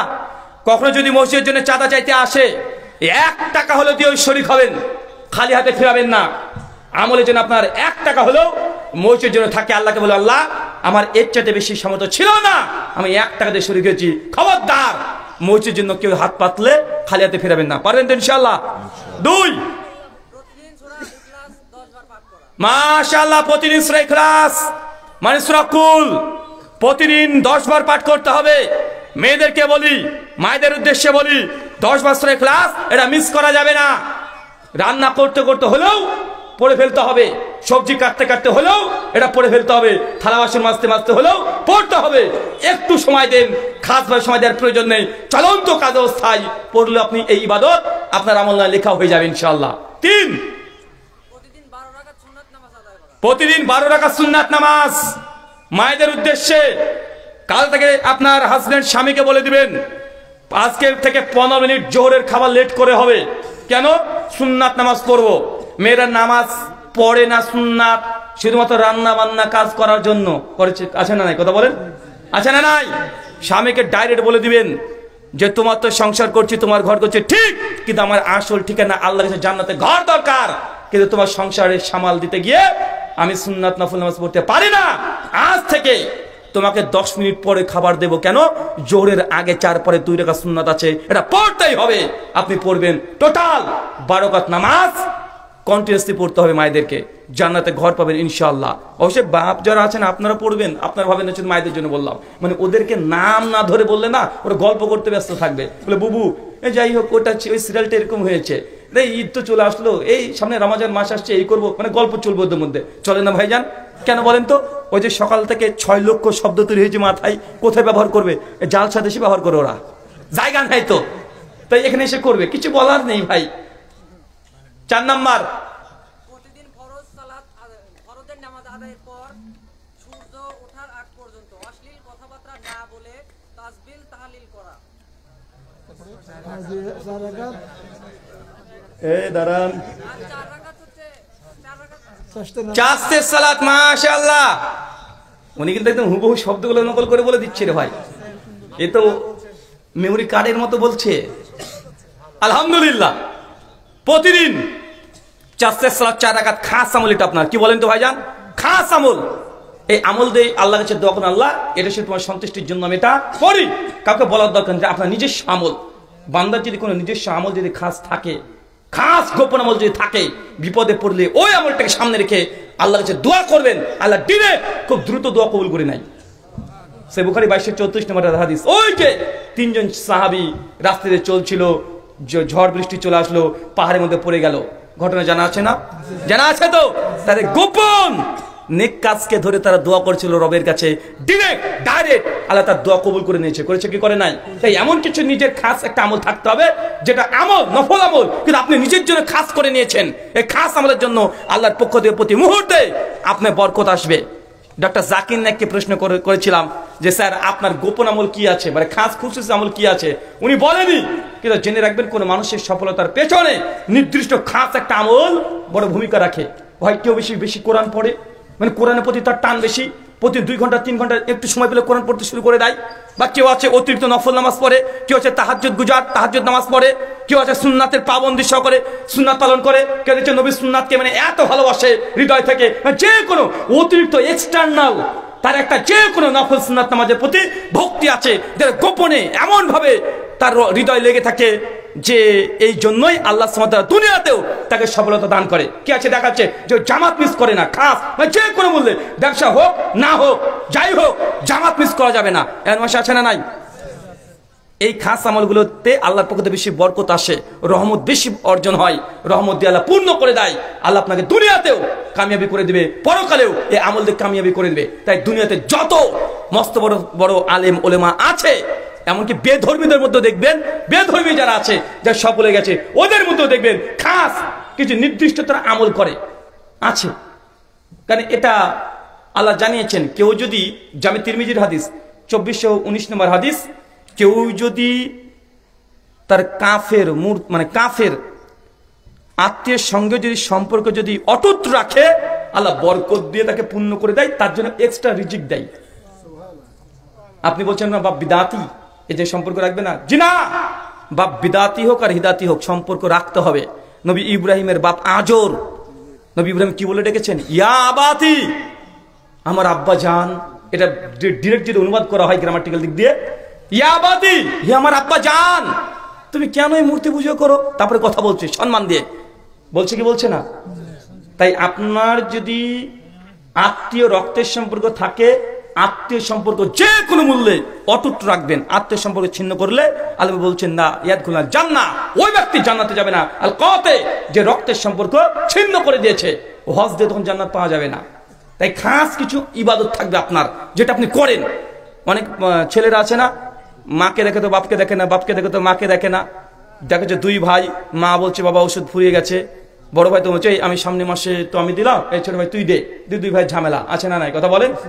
মাকে বলছে যে এতদিন তো আমি তোমাকে 2 বাপকে আর তোমাকে দেখেছি, আজ থেকে পারবো না, আমারও তো ছেলে মেয়ে হয়েছে, আজ থেকে বড় ভাইয়ের কাছে মা তোমাকে থাকতে হবে, আমি তোমাকে বাবাকে রাখছি, কিন্তু বড় ভাইয়ের কাছে তুমি খাও, এমন আছে না নাই? কথা বলেন।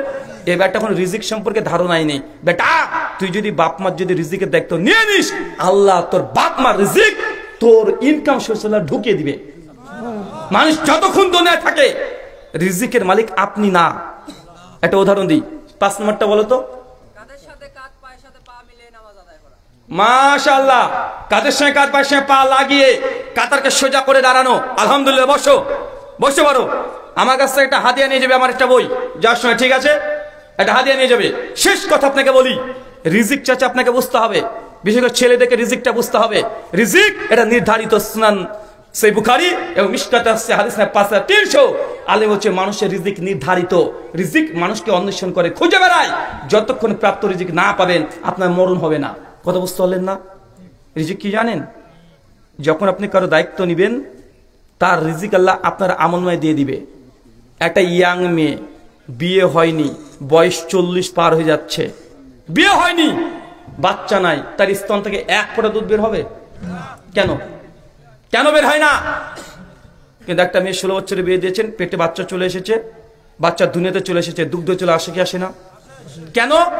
কারণ কি? কারণ ব্যাখ্যা করতে পারবেন? এটা রিজিক। একটা সন্তান যেদিন প্রথম বেবি কনসেপ্ট করছে আমার গর্বে, প্রথম দিন বেবি যদি কনসেপ্ট করে যায়, মেয়েদের প্রথম কি বন্ধ হয়? ঋতুস্রাব বন্ধ হয়ে যায়। যে রক্ত, নাপাক রক্ত, আল্লাহ এই কানেকশনটা বন্ধ করে দেয় কি দেয় না? দিয়ে দেয়। কেন?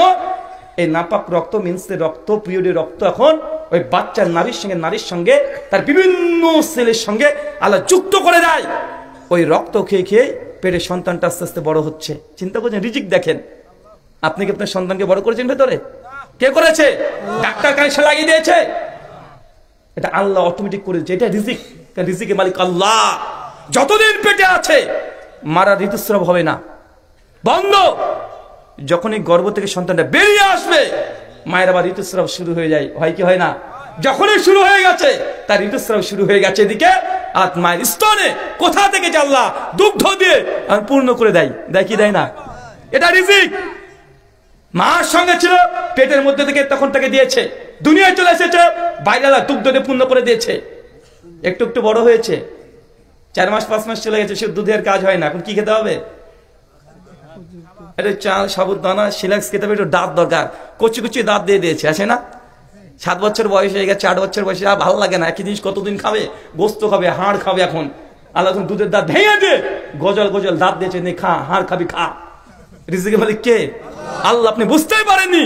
বাপ মার দায়িত্ব যদি আপনি নিয়ে নেন, আপনার বাপ মার যে একটা নির্দিষ্ট রিজিক দিয়েছে, কিন্তু সে এখন ইনকাম করতে পারে না, এই রিজিকটা আল্লাহ তার বেটার মাধ্যমে আল্লাহ ঢুকিয়ে দিবে। বাপ মার দায়িত্ব নেন, আপনার রিজিক বাড়বে। একটা প্রশ্ন করি, যারা বিয়ে করেছেন তাদের কাছে প্রশ্ন, বিয়ে করার আগে আপনার ইনকাম বেশি ছিল না বিয়ের পরে ইনকাম বেশি হয়েছে? কার কার বিয়ে করার পরে ইনকাম বেশি হয়েছে? একটু হাত তোলেন তো। মাশাআল্লাহ, হাত নামান। অনেকে হাত তোলেনি। আচ্ছা, কে কে বিয়ে করনি বাবা? তোমরা একটু হাত তোলো তো দেখি।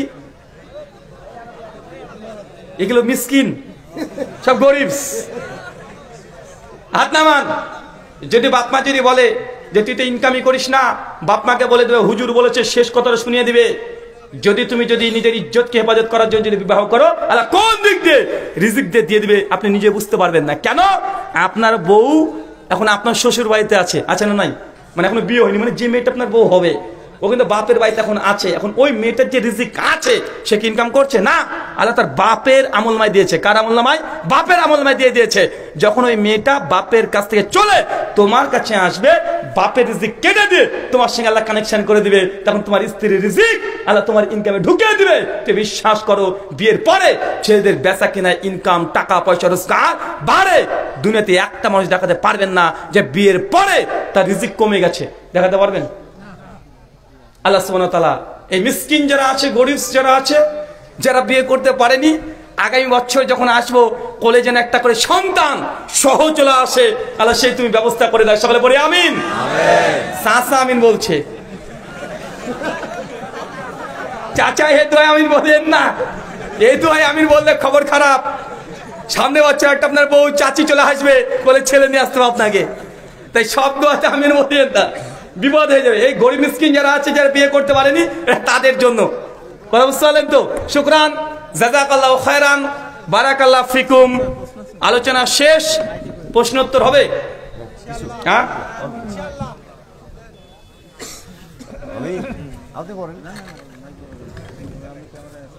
আচ্ছা, ওই যে ছেলে তুমি আসবে, তোমার জন্য বই আছে।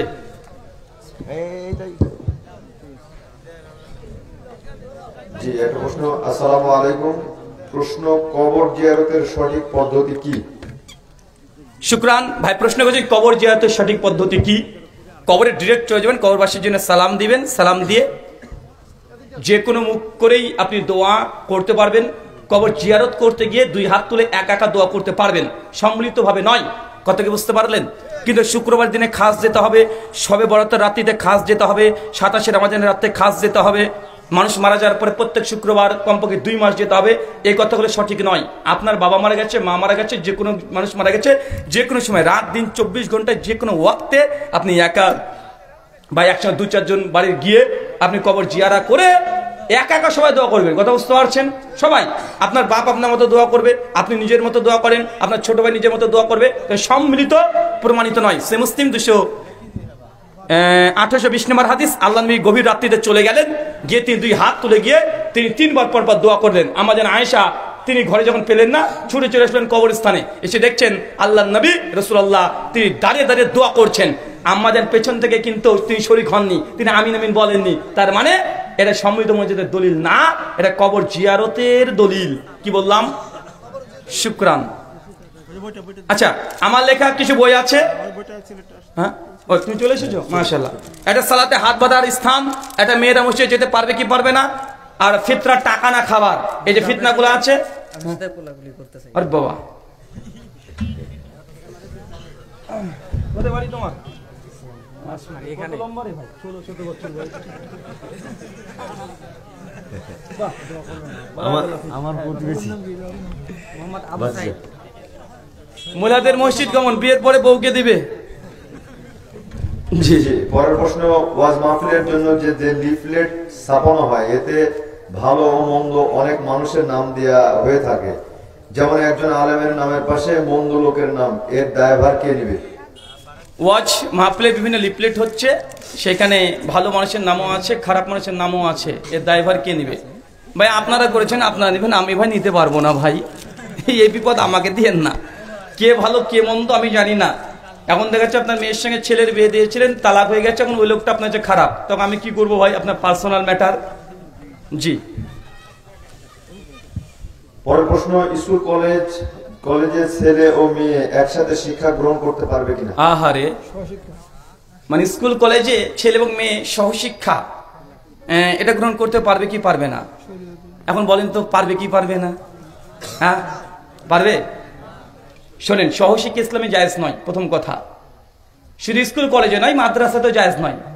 একদম বুরখা পরে যদি মেয়েটা আসে, কোরআন মাজিদ পড়বে, পাশে এইদিকে মেয়ে মানুষ, এইদিকে ছেলে মানুষ, একদম কোরআনের হাফেজ, তাও পারবে না। শুধু স্কুল কলেজে নয়, কথা বুঝতে পারলেন না? কেন? সহশিক্ষা ইসলামে সব সময় নিষিদ্ধ, নারী পুরুষের অবাধ মেলামেশা নিষিদ্ধ। সূরা নূর আয়াত 30 ও 31 আল্লাহ জানিয়ে দিয়েছেন, কোন নারী যদি পুরুষকে দেখে নজর নিচু রাখবে, এবং পুরুষ যদি নারীকে দেখে নজর নিচু রাখবে। সে বুখারী মুসলিমের হাদিস, আলী বিন আবি তালেব বলছে, রাসূলুল্লাহ, কোন মেয়ের দিকে যদি একবার চোখ চলে যায়, আল্লাহ নবী বলছে প্রথম দৃষ্টির মাপ আছে, কিন্তু দ্বিতীয় দৃষ্টির মাপ নাই। কিন্তু আপনি ভাবছেন যে প্রথম দৃষ্টি যখন মাপই আছে, তাকিয়ে আছেন একদম এক ধায়, মানে এমন ভাবে তাকিয়ে আছেন এই প্রথম দৃষ্টি আপনার শেষ হবে না, মানে এমন ভাবে তাকিয়ে আছেন তাকে শহীদ হয়ে যাবেন, প্রথম দৃষ্টি শেষ হবে না, এমন যেন না হয়। ওই যে আপনাদের কোন একটা বক্তা বলেছিল, বিশ্ব সুন্দরী কি আছে, আল্লাহর নাম একটু দেখতে, মানে এক দৃষ্টিতে দেখবেন যে হাদিসে জায়েজ আছে। কত বড় জাহালাত দেখেছেন। শুকরান। পরের প্রশ্ন, পরিবারের দেবর ননদীর সাথে স্ত্রীর দেখা দিলে কেমন ধরনের পাপ হয়? মানে দেবর আছে, আপনার স্ত্রী আছে, দুজনের সঙ্গে দেখা দেখি, সাক্ষাৎ, গল্প গুজব, আড্ডা যদি হয় কেমন হয়? সে বুখারী 5085 নম্বর হাদিস, আল্লাহ নবী বলে দিয়েছেন, দেবরের সঙ্গে তার ভাবির সম্পর্ক হচ্ছে মৃত্যু। কি বলেন তো? এখন ভাবেন কেমন তাহলে করতে হবে? দেবরের সঙ্গে ভাবির সম্পর্ক কিসের? মৃত্যু। মানে ভাবির চুলটাও যেন দেবর না দেখতে পাই। কথা বুঝতে পারলেন না? কিন্তু কি দেখে? চুল তো দূরে কথা, সে গায়ে এসে মালিশ করে দেয়, কোলে নিয়ে বসায়, গায়ে থেকে নামাবে কে? দেবরে। মানে দেবর ভাবির বাঙালির মধ্যে সম্পর্ক কি? ভাবি মানে তো অর্ধেক রে, ভাইয়ের সম্পূর্ণটা। আর দেবর মানে কি? দেবর মানে অর্ধেক, আছে না নাই? এই যে শয়তান আপনাকে এই শিক্ষা দিয়েছে, আল্লাহ নবীর কথা, দেবরের সঙ্গে ভাবির সম্পর্ক মৃত্যু। আর দেবর শব্দটাও আমি জায়েজ মনে করি না, এটা আমার ব্যক্তিগত মত। দেবর শব্দ বলাটাও জায়েজ নয়। দেবর শব্দটা এটা নাপাক শব্দ। দেবর এটা কোনো বাংলা শব্দ নয়, ইংলিশ বা আরবি শব্দ নয়। দেবর এটা সংস্কৃত শব্দ। ঋগ্বেদ মন্ডল 1 শুক 122 মন্ত্র নম্বর 23 এর ব্যাখ্যা গ্রন্থ নিরুক্ত 3য় অধ্যায় 15 নম্বর মন্ত্রে মহর্ষি জাস তিনি এর ব্যাখ্যা করেছেন, দেবর ইয়ানি দ্বিতীয় বর। কি বললাম? দ্বিতীয় বর। কেন দ্বিতীয় বর? হিন্দু দাদাদের বিশ্বাস, স্বামী যদি আগে মারা যায় তা তার বউ বিধবা হয়ে গেল, এই বিধবা আর জিন্দেগিতে বিয়ে করতে পারবে না, নিষিদ্ধ সনাতন শাস্ত্র অনুযায়ী। তবে হ্যাঁ, দুটো শর্তে বিবাহ করা জায়েজ। এক, ওই স্ত্রী মেয়েটি যদি স্বামী চিতাতে দাউ দাউ করে জ্বলছে, ও যদি স্বেচ্ছায় সতী দাও হয়ে যায়, চিতায় উঠে যায়, দাউ দাউ করে জ্বলবে, হিন্দু দাদাদের বিশ্বাস তার স্বামী স্ত্রী একসঙ্গে জান্নাতে দোল খেলবে। ওটা তাদের বিশ্বাস, ভাই আমি টিকা টিপ্পনি করতে পারবো না। 2, কিন্তু চিতাতে মেয়েটি যখন উঠে চলে যাচ্ছে, ওই সময় তার স্বামীর ছোট ভাই মানে মেয়েটার দেবর যদি হাত ধরে টেনে নিয়ে চলে আসে, তাহলে এই ছেলের সঙ্গে বিয়ে হতে সম্ভব, নচেত দুনিয়াতে কারোর সঙ্গে বিয়ে করা আর জায়েজ নয়। এই জন্য স্বামীর ছোট ভাইকে হিন্দু পরিবার সনাতনী কনসেপ্ট অনুযায়ী, থিওলজি অনুযায়ী দেবর বলে, মানে দ্বিতীয় বর। আপনি কি হিন্দু নাকি? তো আপনি কিনা দেবর বলবেন? তো কি বলবো হুজুর? তোমার স্বামীর ছোট ভাই তোমার ভাই, স্বামীর বোন তোমার বোন, স্বামীর মা তোমার মা, স্বামীর বাপ তোমার বাপ। আর আপনিও বদ আছেন, আপনি আপনার স্ত্রীর ছোট বোনকে কি বলেন? হ্যাঁ, কি বাজে শব্দ রে ভাই। জি না, ছোট বোনকে কি বলবেন? আপনারা ছোট বোন, কথা বুঝতে পারলেন না? আপনার যে শেলিকা বলছেন বা শালি বলছেন, আমাদের ভারতে ইন্ডিয়াতে প্রচলিত আছে যে শালি আধা ঘর ওয়ালি, মানে অর্ধেক ঘরে দায়িত্ব তার, মানে সবকিছু দায়িত্ব তার আছে।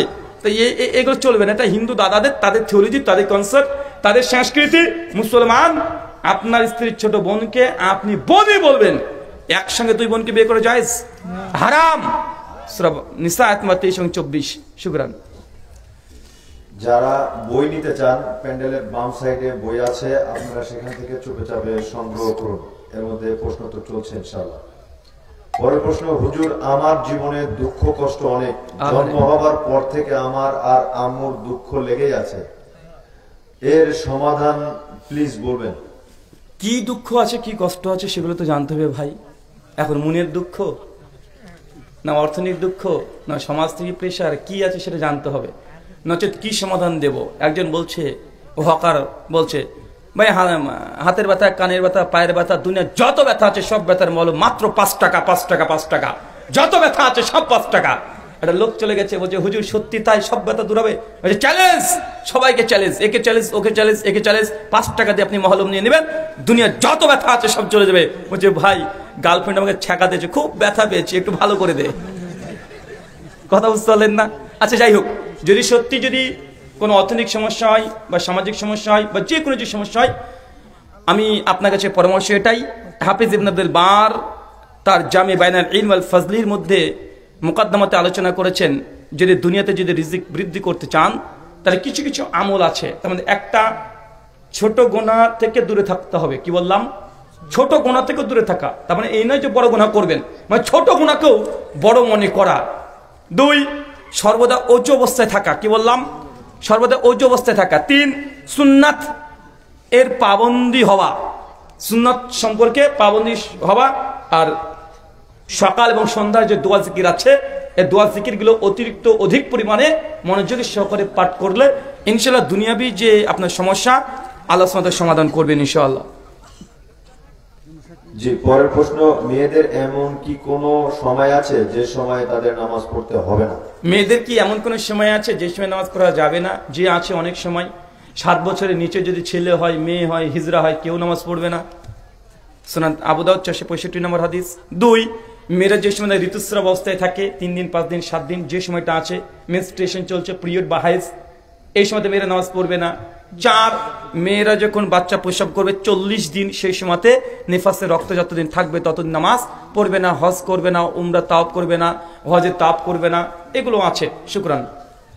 পরের প্রশ্ন, পিতা মাতা ও প্রতিবেশীকে নামাজের দাওয়াত দেওয়ার পরেও যদি নামাজ না আদায় করে, সেক্ষেত্রে আমার দায়বদ্ধতা যা, এ ব্যাপারে আল্লাহর কাঠগড়ায় দাঁড়াতে হবে কিনা? বাপ মা প্রতিবেশীকে দাওয়াত দিয়েছিলেন সালাতের, কিন্তু তারা পড়ে না, আপনি দাওয়াত দিয়েই চলেছেন কিন্তু পড়ে না, এখন আপনি অপরাধী হবেন কি হবে না? না, আপনি হবেন না, আপনি আর অপরাধী হবেন না। আপনার চেষ্টা ট্রাই থাকবে যে অন্তিম সময় পর্যন্ত তাকে সালাতের দাওয়াত দেবেন। নবী ইব্রাহিম আলাইহিস সালাম তার বাপকে দাওয়াত দিয়েছে, আব্বা, বাবা, বাজান, ইয়াবাতি, ইয়াবাতি। সূরা আম্বিয়া একদম 50 থেকে 65 নম্বর আয়াত পর্যন্ত খুললে পাবেন, সূরা মারিয়ামেও আছে। তো নবী ইব্রাহিমের পরিবারে আজরের পরিবারে নবী ইব্রাহিম ছিলেন। কথা বুঝতে পারছেন? সহিহ বুখারী কিতাব জানাইজ হাদিস নাম্বার 1360, আল্লাহর নবী স্বয়ং আবু তালেবের মৃত্যু পর্যন্ত তিনি দাওয়াত দিয়েছেন। কথা বুঝতে পারলেন? তাই দাওয়াত যদি আপনার রানিং থাকে, কন্টিনিউয়াসলি থাকে, তারা যদি গ্রহণ না করে, আপনি ইনশাআল্লাহ আল্লাহর কাছে জিজ্ঞাসিত হবেন না। নবী নূহ আলাইহিস সালাম তার উম্মতকে একটা নয়, দুইটা নয়, 950 বছর দাওয়াত দিয়েছে। কত বছর? 950 বছর। তারপর তার প্রতিবেশী, তার উম্মত, তার ফলোয়ার, সাবস্ক্রাইবার মাত্র 50 জন। কতজন? 50 জন। তার মানে বুঝতে পারছেন, যদি আপনি দায়িত্ব পালন করেন জিজ্ঞাসিত আর হবেন না, কিন্তু দায়িত্ব পালন যদি না করেন, অনিয়া করেন, কোনো কিছু বলেন না, তা দায়িত্বের অন্তর্ভুক্ত হয়ে যাবেন। শুকরান।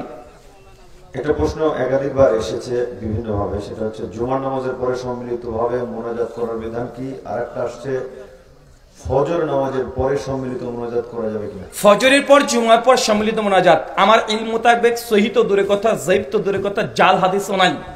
আমি গত কালকেই বাংলাদেশের বিখ্যাত একজন আলেম আছেন আরিফ বিন হাবিব বলে একজন নাম, ফেসবুকে একটা পোস্ট করেছিল যে সম্মিলিত মোনাজাত করার জন্য। আমি কালকে দলিলটাকে পেশ করে আলোচনা করেছি যে সনদ পেশ করেছে সেটা সহিও নয়, সেটা যায়েব ইনকাদা সনদ। দ্বিতীয়ত, কোন হাদিসের মধ্যে সম্মিলিত মোনাজাত করার কথা ফরজ নামাজের পরে হোক, জুমার নামাজের পরে হোক, বিবাহ মজলিসের শেষে হোক, মসজিদ শেষে হোক, জানাজার পরে হোক, এই ৫-৬ জায়গাতে সম্মিলিত মোনাজাত প্রমাণিত নয়।